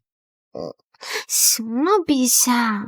好，臣妾知道错了，臣妾打算明儿个就去给谢太傅赔个不是，也感谢他这段时日对我灵儿的教导。爱妃有心了，那就按爱妃说的办。尊重，谢宁雪，那就让本宫好好的尊敬尊敬你。哼！皇贵妃驾到！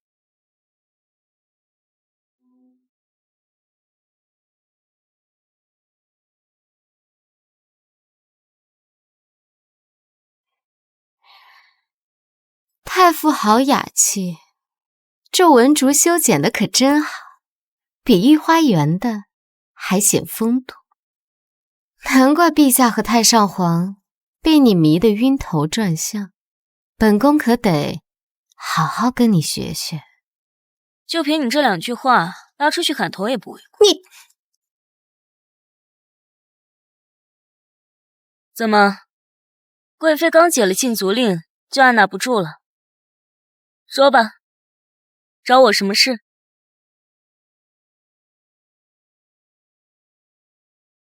说吧，找我什么事？本宫今日来是想向太傅道谢，感谢太傅这些时日对三皇子的教导。是吗？那何不赶在小殿下上课时来，偏选今日？小殿下休课时单独来，贵妃是有别的事要说吧？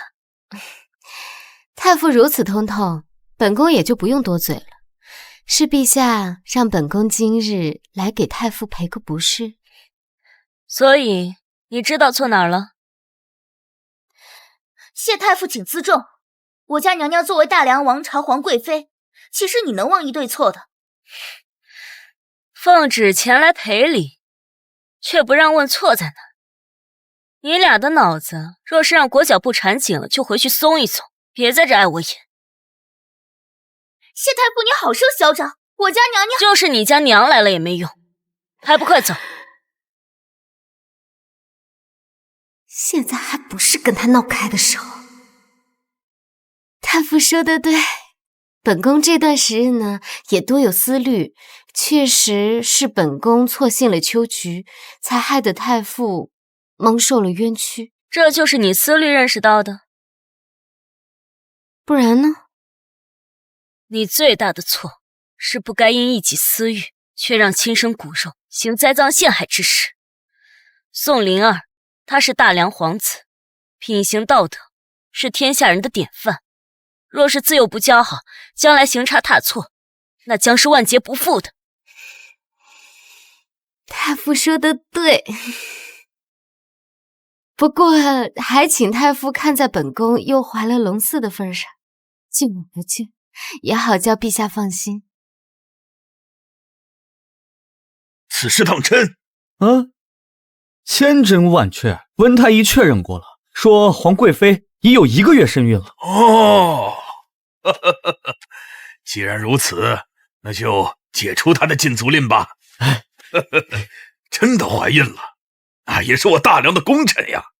啊，好事儿，好事儿！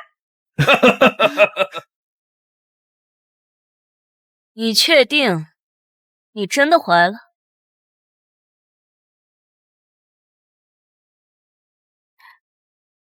太傅说的这是何话？皇家子嗣，岂容儿戏？你知道便好。本宫有些累了，太傅扶本宫小坐。翠儿，还不快扶你家娘娘坐下？太傅是还不愿意原谅本宫吗？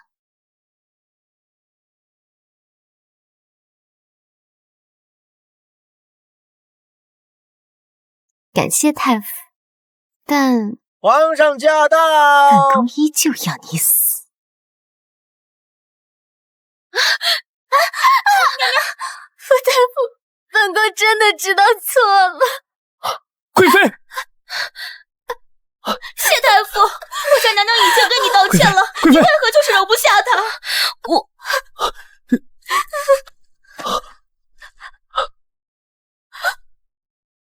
快传太医！不能怪谢太傅，是臣妾没保护好我们的孩子。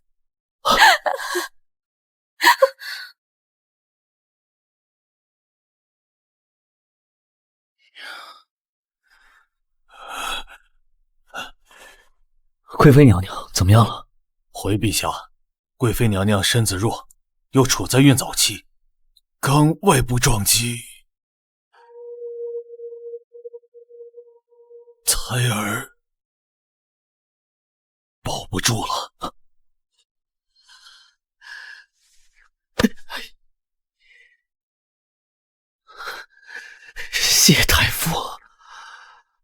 你怎么看？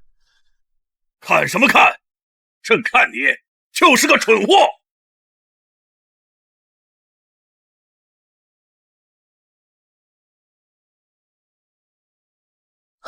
父皇，别叫朕父皇，朕没有你这个蠢货儿子。谢太傅什么人，你不知道吗？父皇，儿臣从没有说过不相信谢太傅啊。那你还问他怎么看？你内心还是怀疑他。朕今天就打死你这个小头崽子！父皇，儿臣亲眼所见，谢太傅将皇贵妃推倒，就算是再信任，问问不为过吗？现在是儿臣的皇子没了，您的皇村没了。你放屁！谢太傅身负皇家子孙的教导之责，他有什么理由去推倒身怀龙嗣的皇贵妃？说，你说呀！因为他想争夺我家娘娘的圣宠。我争夺他的恩宠？那当然，你一入宫就挤兑我家娘娘，你无非就是想引诱陛下将贵妃娘娘取而代之。方才在你宫中得知我家娘娘怀有身孕，你心怀嫉妒，所以下了狠心。你简直就是你就是谋害皇室！满嘴喷粪，等我忙活完胡太医，再来撕烂你的嘴。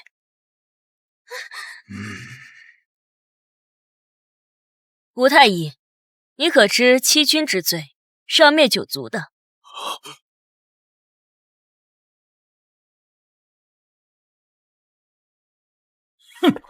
下官在这大凉宫中行医已有数十载，自是知道君上不可欺。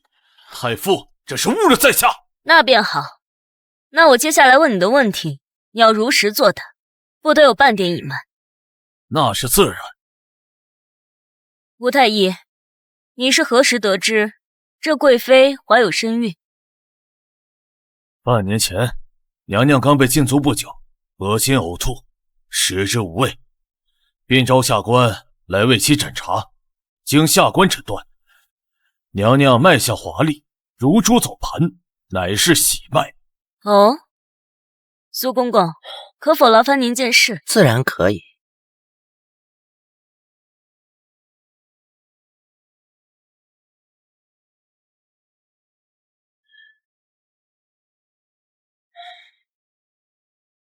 吴太医，可否给苏公公也把脉？哼，太傅这不是胡闹吗？大胆！谁胡闹了？让你把脉就把脉啊！是。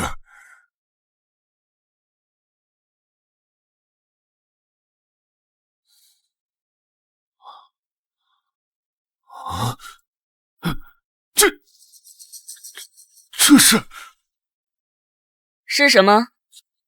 喜脉。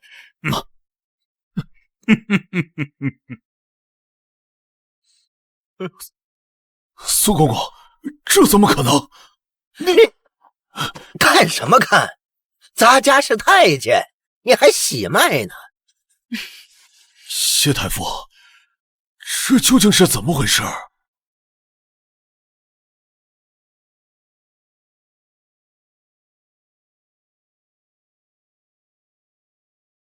胡太医方才说的对，脉象华丽，如珠走盘，乃是喜脉。只是这往往很多事情是可以人为操控。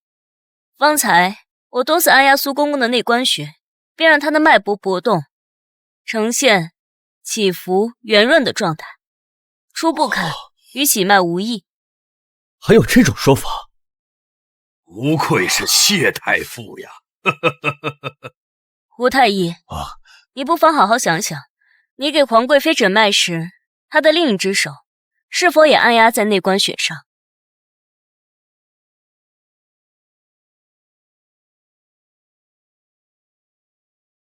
当日娘娘放下纱帘，只是露出一小截手腕处，微臣着实看不太清。胡说！难道说苏公公为你操控脉象，全天下所有怀孕的女子就都得是伪造的喜脉了吗？好问题，胡太医，贵妃确诊后，可有开安胎药喝？那是自然，都是在开医院熬好后给娘娘送来的。这安胎药味苦，没有蜜饯难以下咽。翠儿，你家娘娘是否每日都服用安胎药？那是自然。苏公公，能否再劳烦您件事？谢太傅，请吩咐。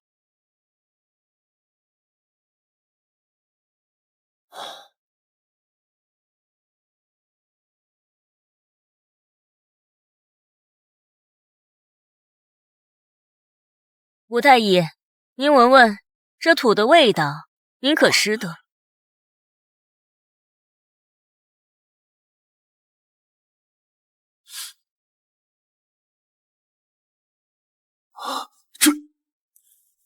这是紫苏叶和黄岑。敢问谢太傅，这土是从哪儿找到的？在门口大树底下的土壤，咱家随手挖了一小捧。胡太医，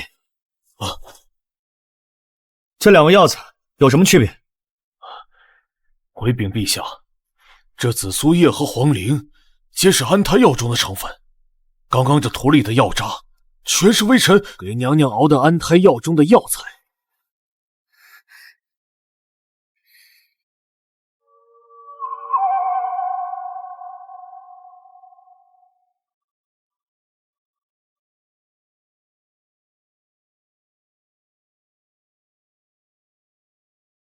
吴太医，您再看看这个。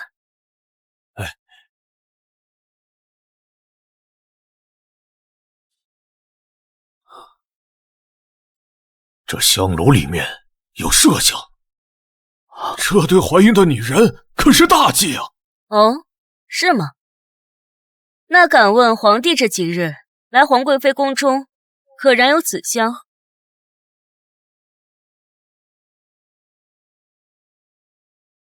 爱妃宫里的香味，总是令朕心旷神怡。确实有人。既是如此，皇贵妃怀有龙嗣，既不按宫规定时服用安胎药，反而将太医院熬制的安胎药悉数倒掉，并肆无忌惮地在室内点燃可能会导致滑胎的麝香，又在孕初期侍奉帝王。真相只有一个，那便是她一直都是假孕。胡说，没怀孕怎么会被你撞到小产流血的？翠儿说的不无道理。若皇贵妃未怀孕，方才怎会下体流血？男人真的是登上皇位也容易被坏女人骗。吴太医，您来说说，这女人下体出血，除了小产，还能是什么情况？那自然是来月上了。莫非？陛下，可否让内务府女官查查贵妃娘娘近几个月来的月事时间，看是否与今日吻合不就行了？还是常胜冰雪聪明。谢谢太傅夸奖。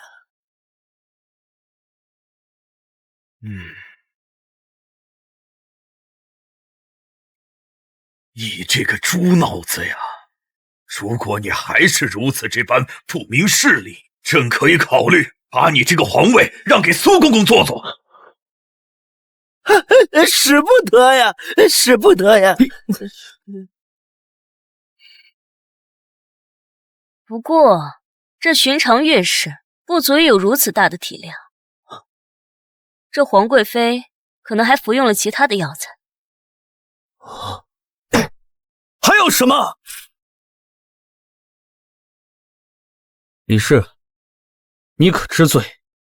陛下，就凭谢太傅那几句话，陛下就要定臣妾的罪名，臣妾不服。不服就对了，今日我便要让你心服口服。谢宁雪，你算个什么东西？凭什么污蔑本宫？本宫畏惧苦涩，不愿喝安胎药，就是假孕吗？当然不是，但我若没猜错的话，你必不可能有孕。你放的什么狗屁？凭什么污蔑本宫？陛下，您的头级是否是在有了三皇子之后才有的？是。是否每次与皇贵妃在一起，闻到她身上的香气，方可缓解？是。谢太傅进宫后送了香包给朕，此物也可化解。陛下，这不是普通的头气，而是蛊毒。此毒为同心蛊。哦，明白了，他的同心蛊跟朕的绵蛊出自同一人之手，对吧？没错。贵妃可知，这绵蛊与同心蛊都是出自谁之手啊？这贱人竟然还知道同心蛊，危言耸听！一个乡间来的野丫头进了这皇宫大殿，不仅搬弄是非，还满嘴的神魔鬼怪。陛下，臣妾恳请您将谢太傅就地正法。陛下，您可是亲眼看到谢太傅撞向臣妾，害臣妾失去皇儿的。贵妃这么急于处死我，是害怕蛊毒之事暴露吧？本宫怕什么？谢太傅口口声声什么绵蛊、同心蛊，那么请问，这蛊虫在哪儿呢？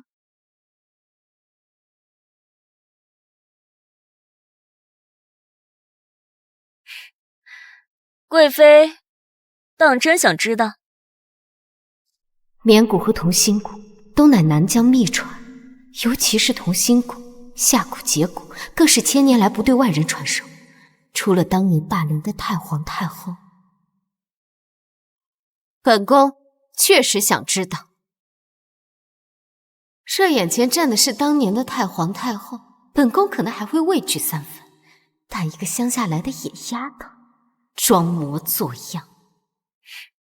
放心，你马上就会看到。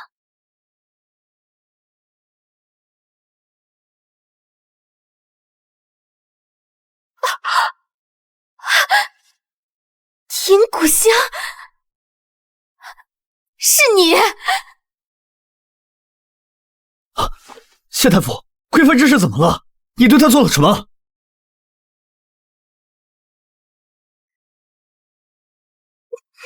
贵妃不是想知道同心蛊的秘密吗？那便好好感受，这便是你给旁人下同心蛊的代价。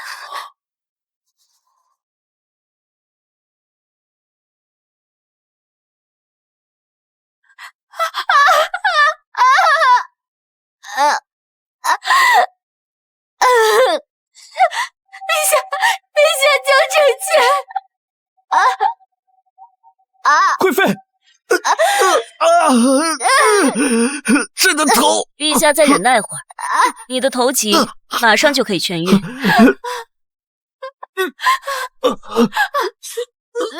了，我错了，我知道错了。错哪儿了？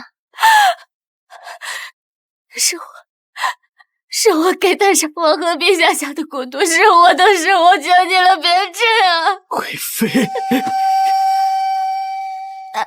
陛下还真是识人不清啊。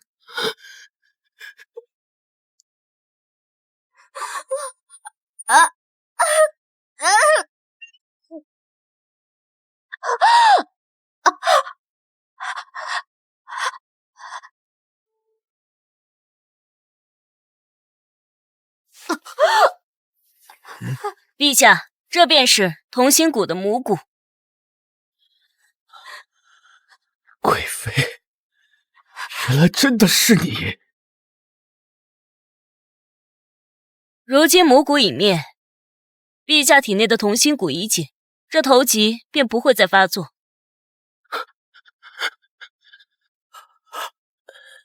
谢太傅，老奴仍有一事不明。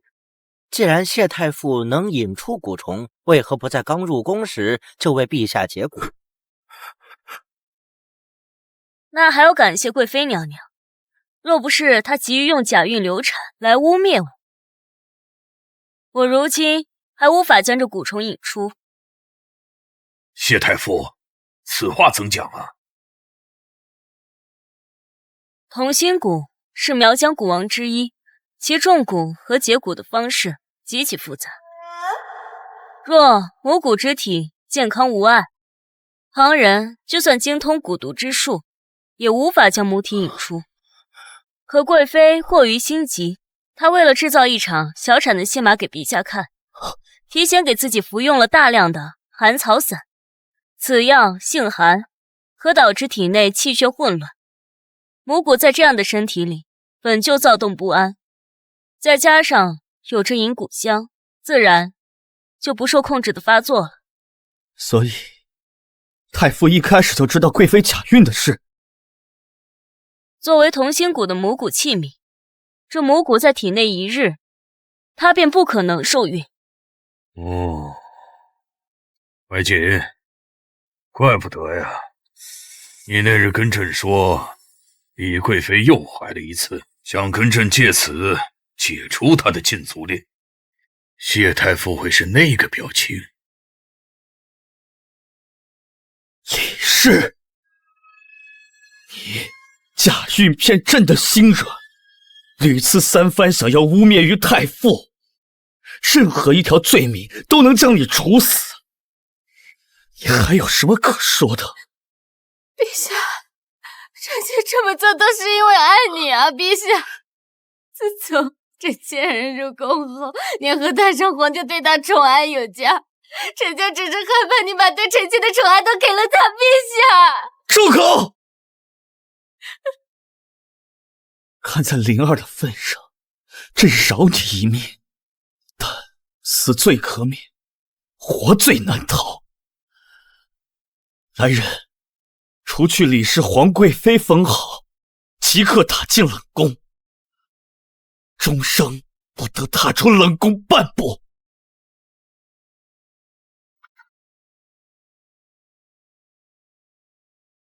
谁敢将本太师的胞妹打入冷宫？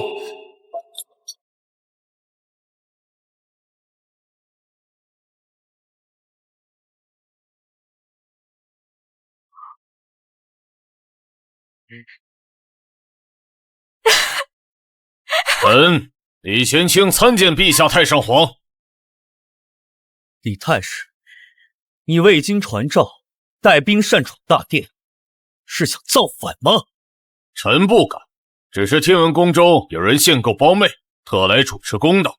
李太师，你若是为了军功而来讨赏，朕不会亏待你；但你若想以军功抵罪，干涉内宫，休怪朕不念旧情。我李家世代忠良，为边疆坚守疆场，几十年来血染沙场，马革裹尸者不知凡几，难道换来的是胞妹被废，家族蒙羞？这岂不让边疆数十万将士心寒吗？你妹妹假孕欺君，重蛊谋逆，诬陷朝臣，哪一桩不是抄家灭族的死罪？还敢在这里大放厥词，包庇他？太上皇言重，贵妃是否有罪，单凭某些人的一面之词，恐怕很难定。倒是这位谢太傅，区区一个县令之女，入宫不过数月，就搅得后宫不宁，朝堂动荡。臣已查实，他在入宫前就暗中与南疆使臣暗中勾结，手中那只竹笛更是南疆邪物，他才是下毒之人，意图操控皇室，颠覆大梁。兄长，你终于会吵了，就是这个妖女，她要害死我，就是她！放肆！你纵容妹妹祸乱宫闱，到头来还想反咬一口！李太师这颠倒黑白、指鹿为马的本事还真是厉害，真不愧有贵妃娘娘这么个妹妹。休得逞口舌之快，是黑是白，一查便知。你想怎么查？陛下，若谢太傅不是南疆细作，手中怎么可能有银骨之气？又怎么可能懂得连宫中太医都闻所未闻的解骨之术？以处心积虑接近陛下与太上皇，到底意欲何为？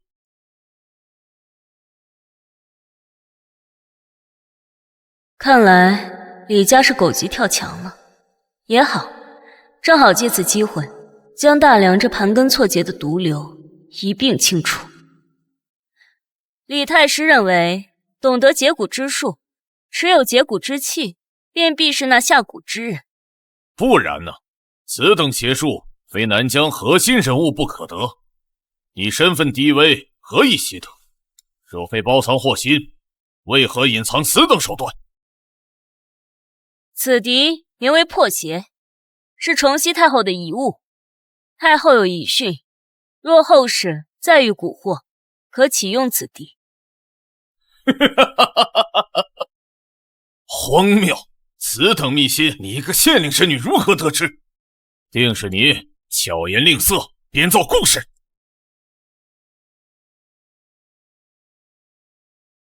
苏公公，老奴在。劳烦您去将记载着崇熙太后遗物及遗训的密典取来，就在太极殿偏殿紫檀木匣第3格。老奴遵命。陛下，太上皇，崇熙太后遗训密典请到。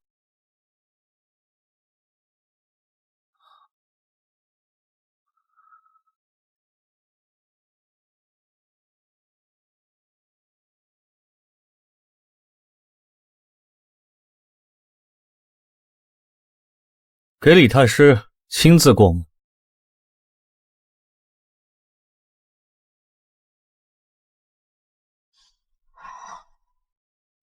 不，这不可能，他怎么知道这些？李玄清，你现在还有什么话要说？崇熙太后遗物，又怎能落到一个县令之女手中？这丫头知道的太多了，必须把她打成细作，否则今日难以收场。朕给他的，朕早就察觉宫中有人用蛊，特意将破鞋给他，要他暗中查办此事。怎么？朕要赏赐一件礼物，还需要得到你李太师认可吗？看来李家是狗急跳墙了。也好，正好借此机会，将大梁这盘根错节的毒瘤一并清除。李太师认为，懂得解蛊之术，持有解蛊之气，便必是那下蛊之人。不然呢？此等邪术，非南疆核心人物不可得。你身份低微，何以习得？若非包藏祸心，为何隐藏此等手段？此敌名为破邪，是崇熙太后的遗物。太后有遗训，若后世再遇蛊惑，可启用此敌。荒谬！此等秘辛，你一个县令神女如何得知？定是你巧言令色，编造故事。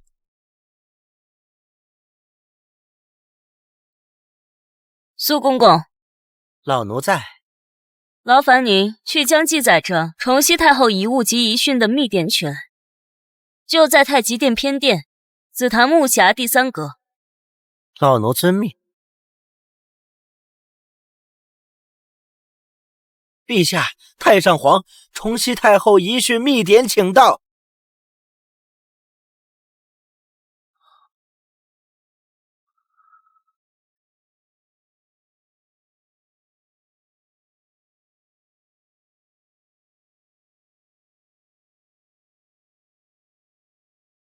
给李太师亲自过目。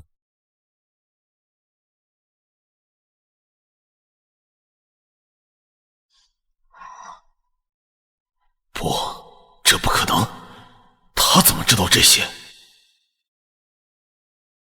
李玄清，你现在还有什么话要说？崇熙太后遗物，又怎能落到一个县令之女手中？这丫头知道的太多了，必须把她打成细作，否则今日难以收场。朕给他的，朕早就察觉宫中有人用蛊，特意将破鞋给他，要他暗中查办此事。怎么？朕要赏赐一件礼物，还需要得到你李太师认可吗？既李太师没有问题，那我便来问你个事情。谢凝雪，你想问什么？李某行事光明磊落，无愧于心。李太师口口声声说贵妃无辜，那你可知她假孕一事？不知。你可知道她为何不能怀孕？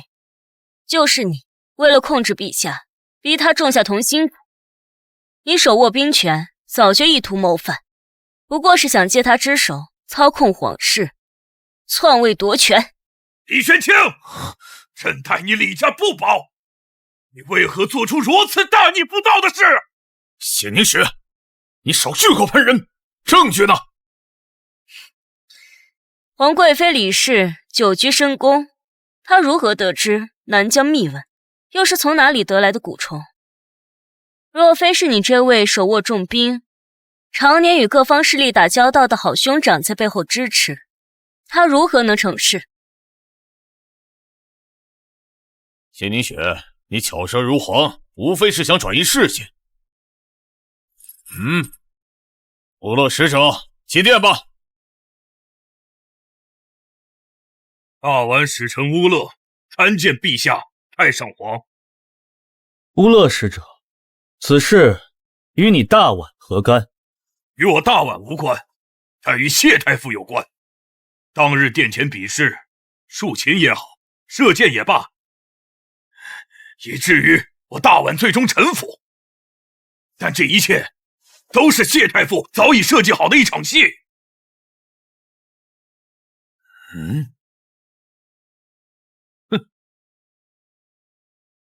陛下都听到了吧？谢太傅早已和大宛使臣暗中勾结，故意让乌勒前来挑衅，再由他前来化解，以此塑造他智勇双全、力挽狂澜的形象，骗取陛下信任，震慑群臣。其目的便是为了更快地掌握朝局，祸乱我大梁。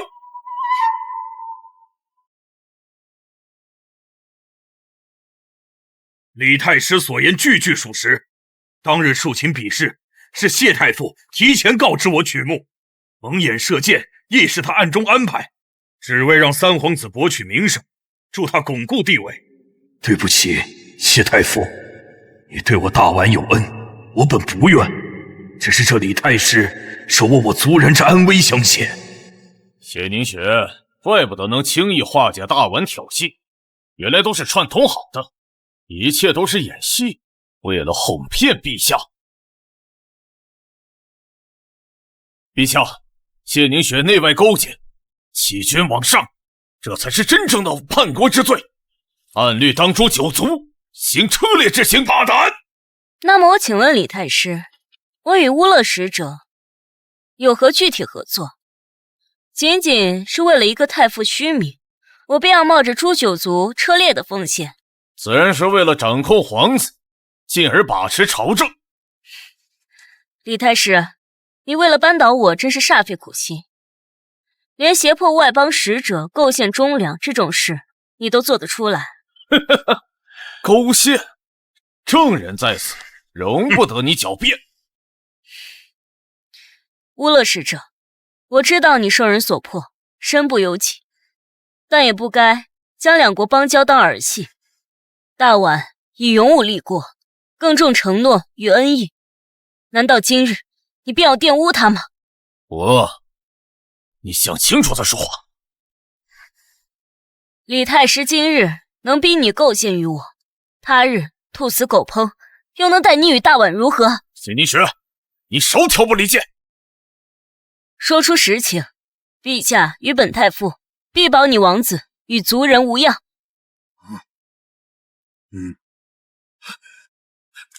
陛下，太上皇，乌勒有罪啊！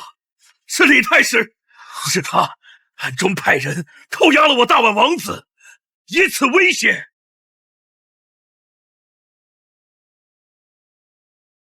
若不按他说的构陷谢太傅，就要杀了王子。并派兵袭扰我边境部落，乌勒不得已才做出如此背信弃义之事。求陛下谢太傅救我王子族人之命。李玄清，你挟持蜀国王子，威胁使臣，罪该万死。陛下，太上皇，李太师之罪远不止于此。他今日未经传召，带兵擅闯大殿，面圣不卸甲，已是目无君上，大不敬。他还纵容其妹祸乱宫闱，实施蛊毒，谋害陛下与太上皇，更有意与军功，以北疆数十万将士为筹码，挟持皇室。哼，谢宁雪，你少在此危言耸听。本太师一片忠心，天地可见。带兵入宫，就是为了防你这种妖女以及党羽狗急跳墙。我看狗急跳墙的人是你吧？谢太傅，此言何意啊？陛下，太上皇，臣想请一人上殿。传。谢陛下。李太师的副将萧绎。萧绎，他不是已经死在3个月前那场遭遇战里了吗？他怎么可能还活着？宣萧绎觐见。北将军副将萧绎参见陛下，参见太上皇，吾皇万岁万岁万万岁！萧将军请起。谢陛下。你不是早已……回禀陛下，末将3个月之前并非战死，那场伏击之战是李太师与北狄勾结做的灭口之举。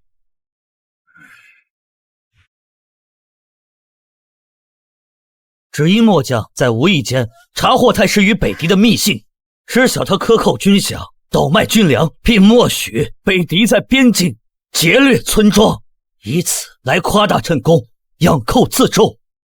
陛下，这是臣拼死带回来的密信与账本，其中还有李太师亲赴将士的证词，请陛下过目。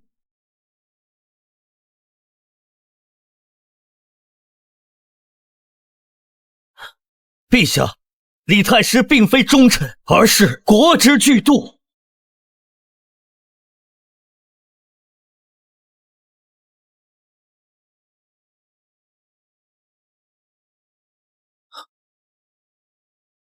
放肆！来人，给朕拿下这个逆贼！昏君，无能之辈！这大梁的江山就该能者来居之，给我杀！来人了，护驾！护驾！李玄清！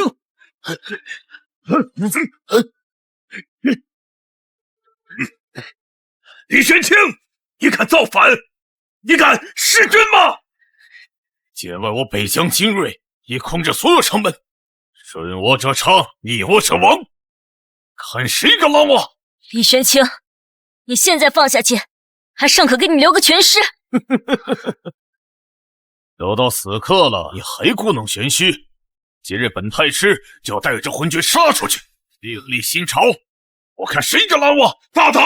李玄清，你现在回头，朕或可饶你李家不死。都死到临头了，还摆皇帝架子？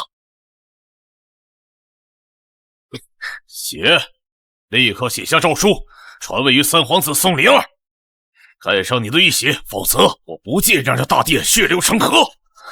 休想！朕乃天子，岂能受你胁迫？太祖基业交由你这种乱臣贼子之手，由不得你。只有灵儿登基，我李家才能名正言顺的权倾朝野。快写！李玄清，一个狼子野心的畜生，你不得好死！放下剑！把玉玺和诏书给他。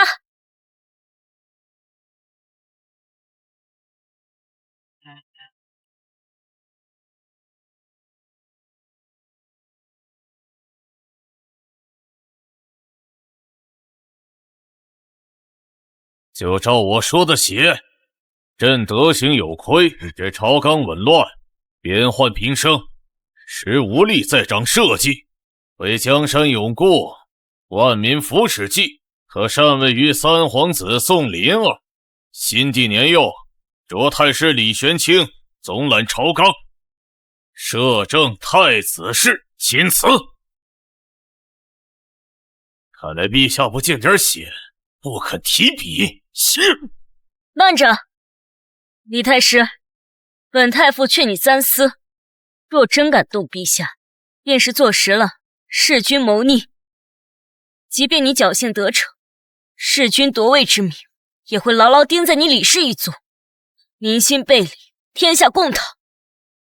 但若是你败了，三殿下便会因为你今日的所作所为，永失正统资格，这辈子再无继承大统的可能。你确定你要继续？兄长，哼，休要怕他。如今皇城内外皆是本太师的人，无非是想用攻心之术。如今箭在弦上，本太师不得不发。今日就杀了这狗皇帝，要了这江山！你敢？放开我父皇！啊！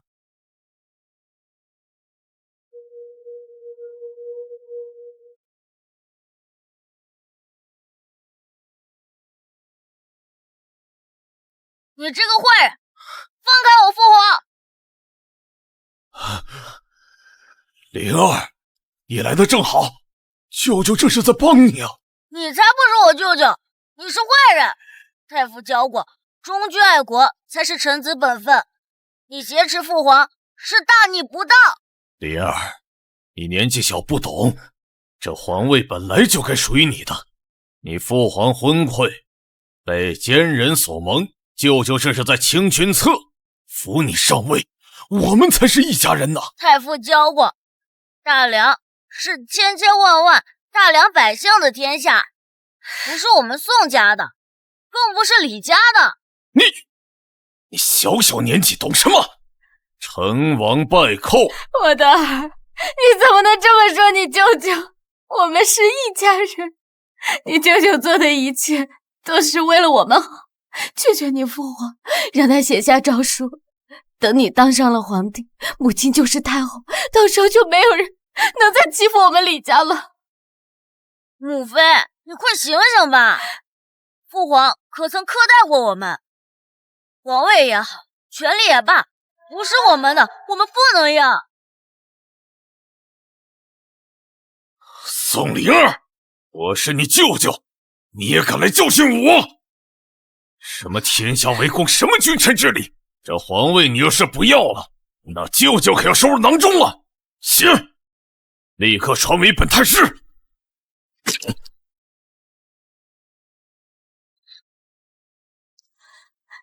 乱臣贼子！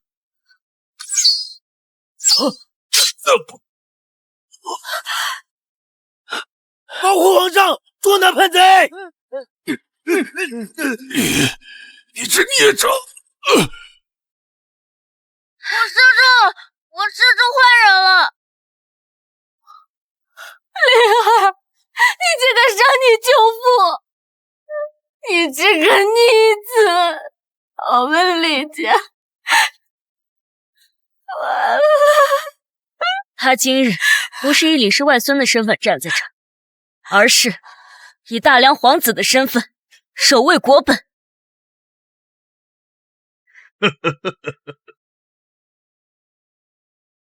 舅舅要杀君父，还设计，灵儿不得不如此。殿下，你做得很好，你守护了你的父皇，守护了大梁的国土。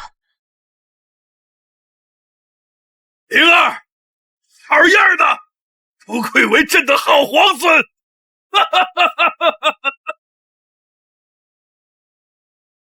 来人呀，将这些乱臣贼子带下去！走。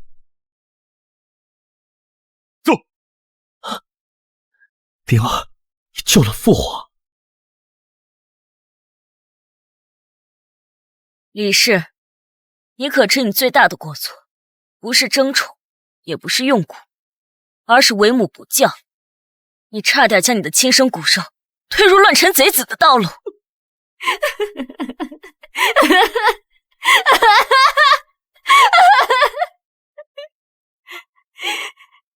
我最恨的就是没能早杀了你。杀了我？就凭你这脑子？我告诉你，我其实从未真的怪过你，因为你的计划从未成功。仙女犬，杀人诛心是吗？好了，带下去，依律处置。走。谢太傅，今日若非你暗中护着萧逸将军，又教导灵儿明辨是非，朕只怕已成了亡国之君。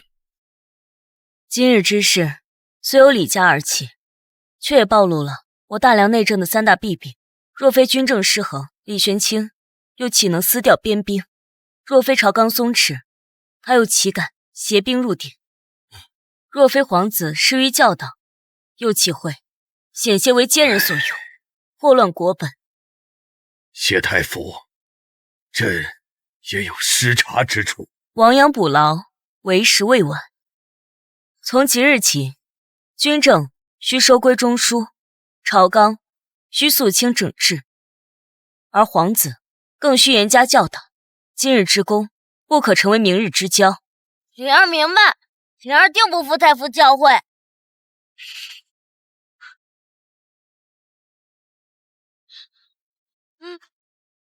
太傅，怎么了？做噩梦了？太傅，我一闭眼睛就能看到舅舅流血的样子。太傅，我是不是哪里做错了？已经过去3天了，灵儿却夜夜梦魇。宋灵儿，你那日射出的一箭，救的是万千黎民的生计。可他终究是我舅舅，他在梦里还说要杀了我，说我背叛了他。那不是背叛，是大义。你现在所做的一切，才是一个君王应有的担当。太傅，我以后还能相信谁？信你自己，信你所学之理，信你心中的道。太傅会一直教你，直到你不需要我的那天。太傅，你别走！放心，太傅会陪着灵儿长大成年的，看着她成为一代明君。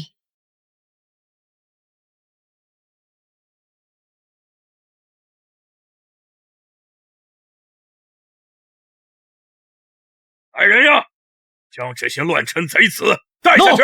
走。走。灵儿，你救了父皇。李氏，你可知你最大的过错，不是争宠，也不是用蛊，而是为母不教。你差点将你的亲生骨肉推入乱臣贼子的道路。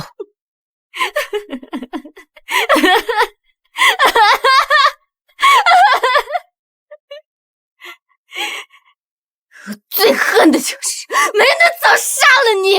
杀了我？就凭你这脑子？我告诉你，我其实从未真的怪过你，因为你的计划从未成功。仙女犬，杀人诛心是吗？好了，带下去，依律处置。走。谢太傅，今日若非你暗中护着萧逸将军，又教导灵儿明辨是非，朕只怕已成了亡国之君。今日之事虽由李家而起，却也暴露了我大梁内政的三大弊病。若非军政失衡，李玄清又岂能撕掉边兵？若非朝纲松弛，他又岂敢携兵入鼎？若非皇子施于教导，又岂会险些为奸人所用，祸乱国本？谢太傅，朕也有失察之处。亡羊补牢，为时未晚。从即日起，军政需收归中书，朝纲需肃清整治，而皇子更需严加教导。今日之功，不可成为明日之骄。灵儿明白，灵儿定不负太傅教诲。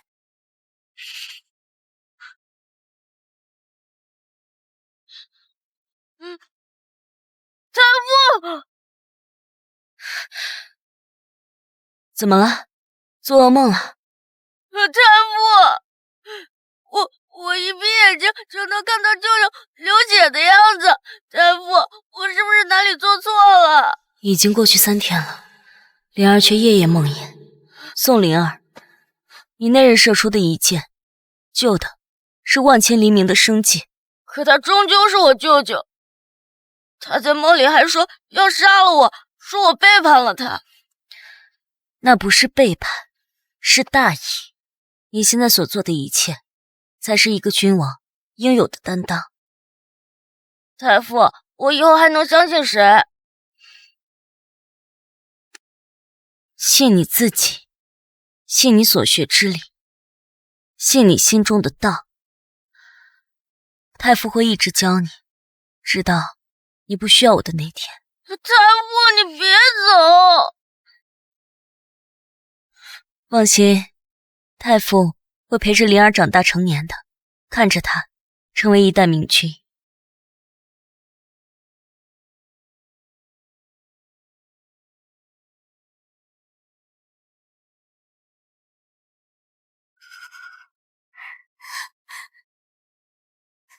夏凝雪，都是你害的！梁山，我要你死！要你死！亲贤臣，远小人。太傅，夜深了，喝杯热茶暖暖身子。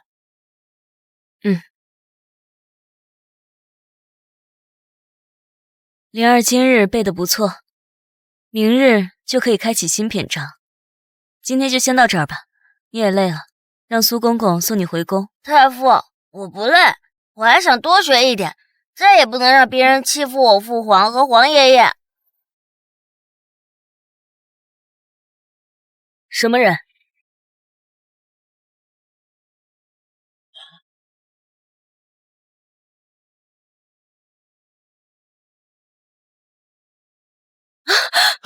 贱人，本宫杀了你！不可以！臣子有毒！李氏，你竟敢逃出冷宫！本宫有何不敢？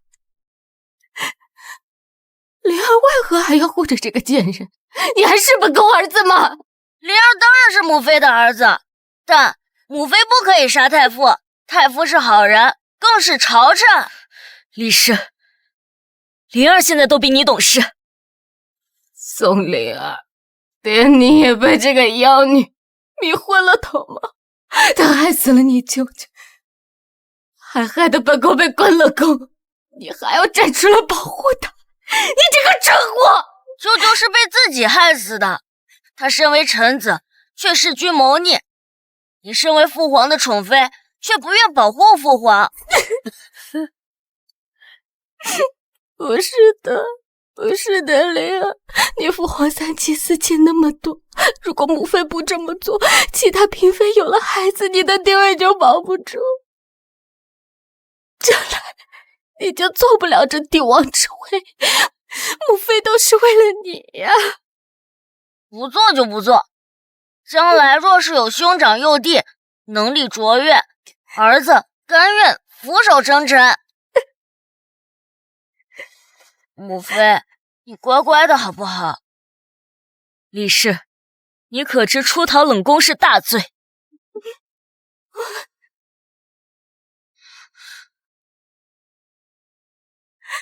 太傅，求你饶了我母妃，不要告诉父皇，灵儿甘愿替母受罚。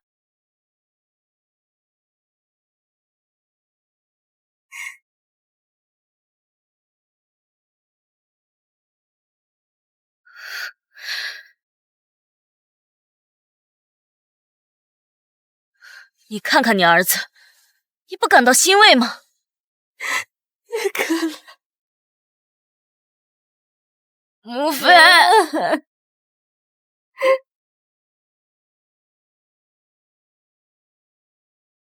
启禀大梁陛下，我大宛国主感念谢太傅的恩德，特献上西域珍宝，并承诺年年增加50%税收，永世与大梁交好。这是50%税贡，真是天大的好事啊！谢太傅，真是立下了大功啊！无乐使者，请起。大梁与大宛永结邦交，共享太平。好，朕提议由谢太傅总领整顿朝纲之事，凡有懈怠渎职者，一律严惩。臣等附议。御赐令牌。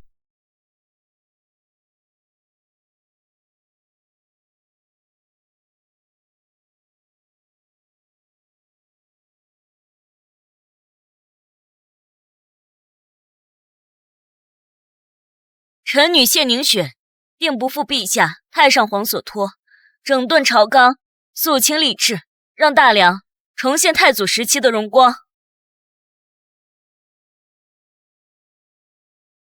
参见陛下，太上皇。萧将军请起。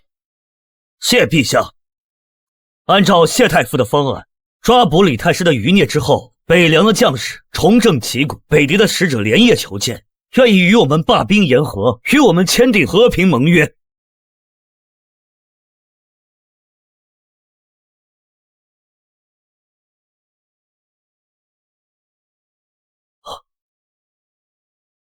北狄竟也愿意罢兵，谢太傅又是功劳一件呢。这是民心所向，更是我大梁国力渐强的结果。只要我们励精图治，四方诸侯定会心悦诚服的。天佑大梁！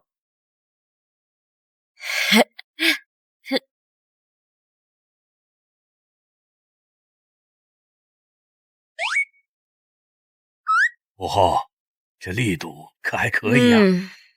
哎呦，陛下，要不让奴才来帮您安排？滚一边去！这样的好活还能轮得到你？就是。滚！滚！国浩，如今国泰民安，八方来朝，您呀，总算可以安心了。婴儿，看到你身体康健，孙儿又能独当一面，母后很是欣慰啊。好。皇祖母，请放心，孙儿日后定当勤勉朝政，为大梁创一个繁华盛世，万国来朝。好，皇祖母等你。太傅，灵儿也会好好学习，成为国之栋梁的。好，太傅相信灵儿。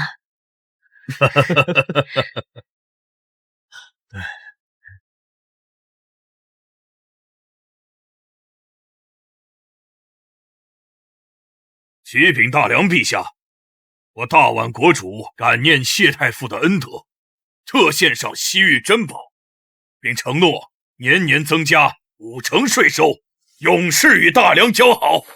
这是50%税贡，真是天大的好事啊！谢太傅，真是立下了大功啊！无乐使者，请起。大梁与大宛永结邦交，共享太平。好，朕提议由谢太傅总领整顿朝纲之事，凡有懈怠渎职者，一律严惩。臣等附议。御赐令牌。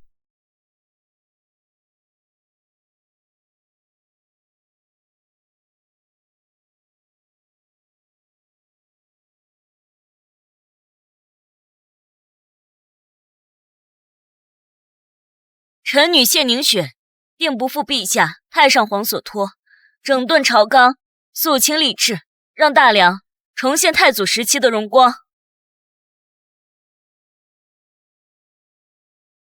参见陛下，太上皇。萧将军请起。谢陛下。按照谢太傅的方案，抓捕李太师的余孽之后，北凉的将士重振旗鼓，北狄的使者连夜求见，愿意与我们罢兵言和，与我们签订和平盟约。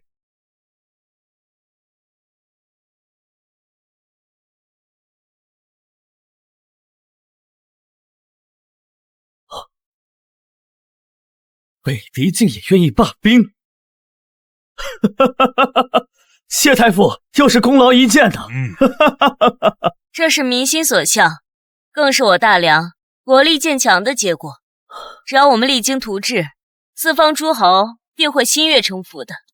天佑大梁！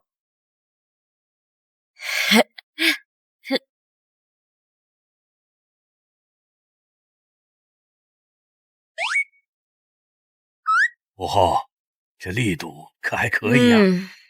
哎呦，陛下，要不让奴才来帮您按吧？滚一边去！这样的好活还能轮得到你？就是。滚！滚！武后，如今国泰民安，八方来朝，您呀，总算可以安心了。渊儿，看到你身体康健，孙儿又能独当一面，母后很是欣慰啊。好。皇祖母，请放心，孙儿日后定当勤勉朝政，为大梁创一个繁华盛世，万国来朝。好，皇祖母等你。太傅，灵儿也会好好学习，成为国之栋梁的。好，太傅相信灵儿。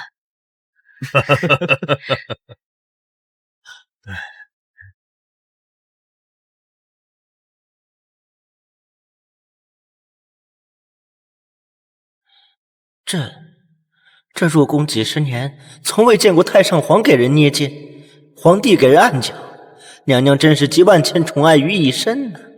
小皇子如今竟也这般乖顺，幸得娘娘借尸还魂，重回大梁啊！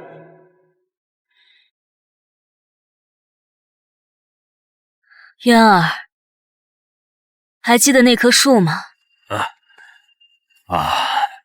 当然记得。儿臣小的时候，为了给您摘您最喜欢的樱花，爬上了那棵树，却不小心摔了下来，还摔断了手腕。哎呀，一眨眼的功夫，这树都长这么大了。当年渊儿为了给我摘樱花，摔断了手腕。如今这棵树啊，见证了灵儿的成长。许多事儿呢，冥冥之中似乎自有定数。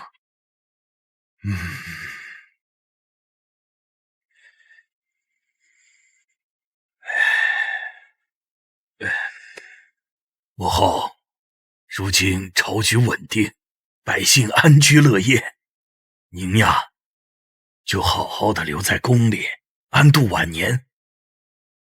我们几个好好的孝顺你。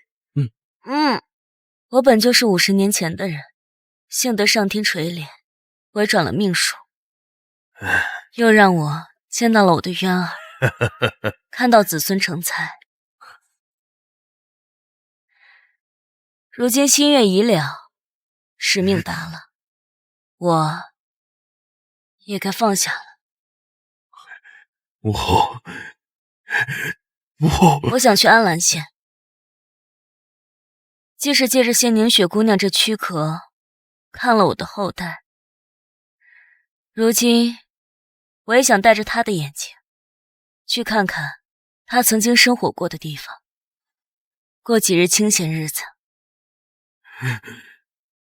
皇祖母，您不能走，大梁需要您啊！是呀，太傅，你说过不会丢下灵儿的，您别走。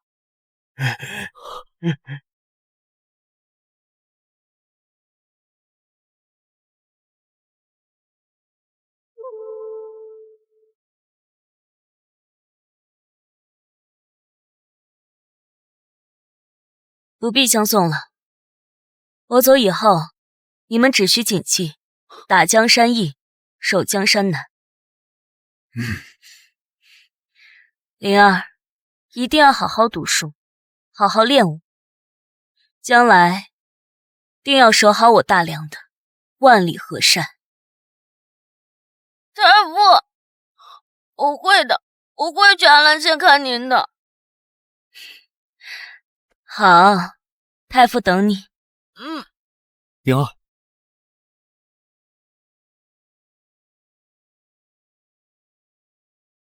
渊儿，怀瑾，看到你们父子齐心，这大梁定会越来越好的。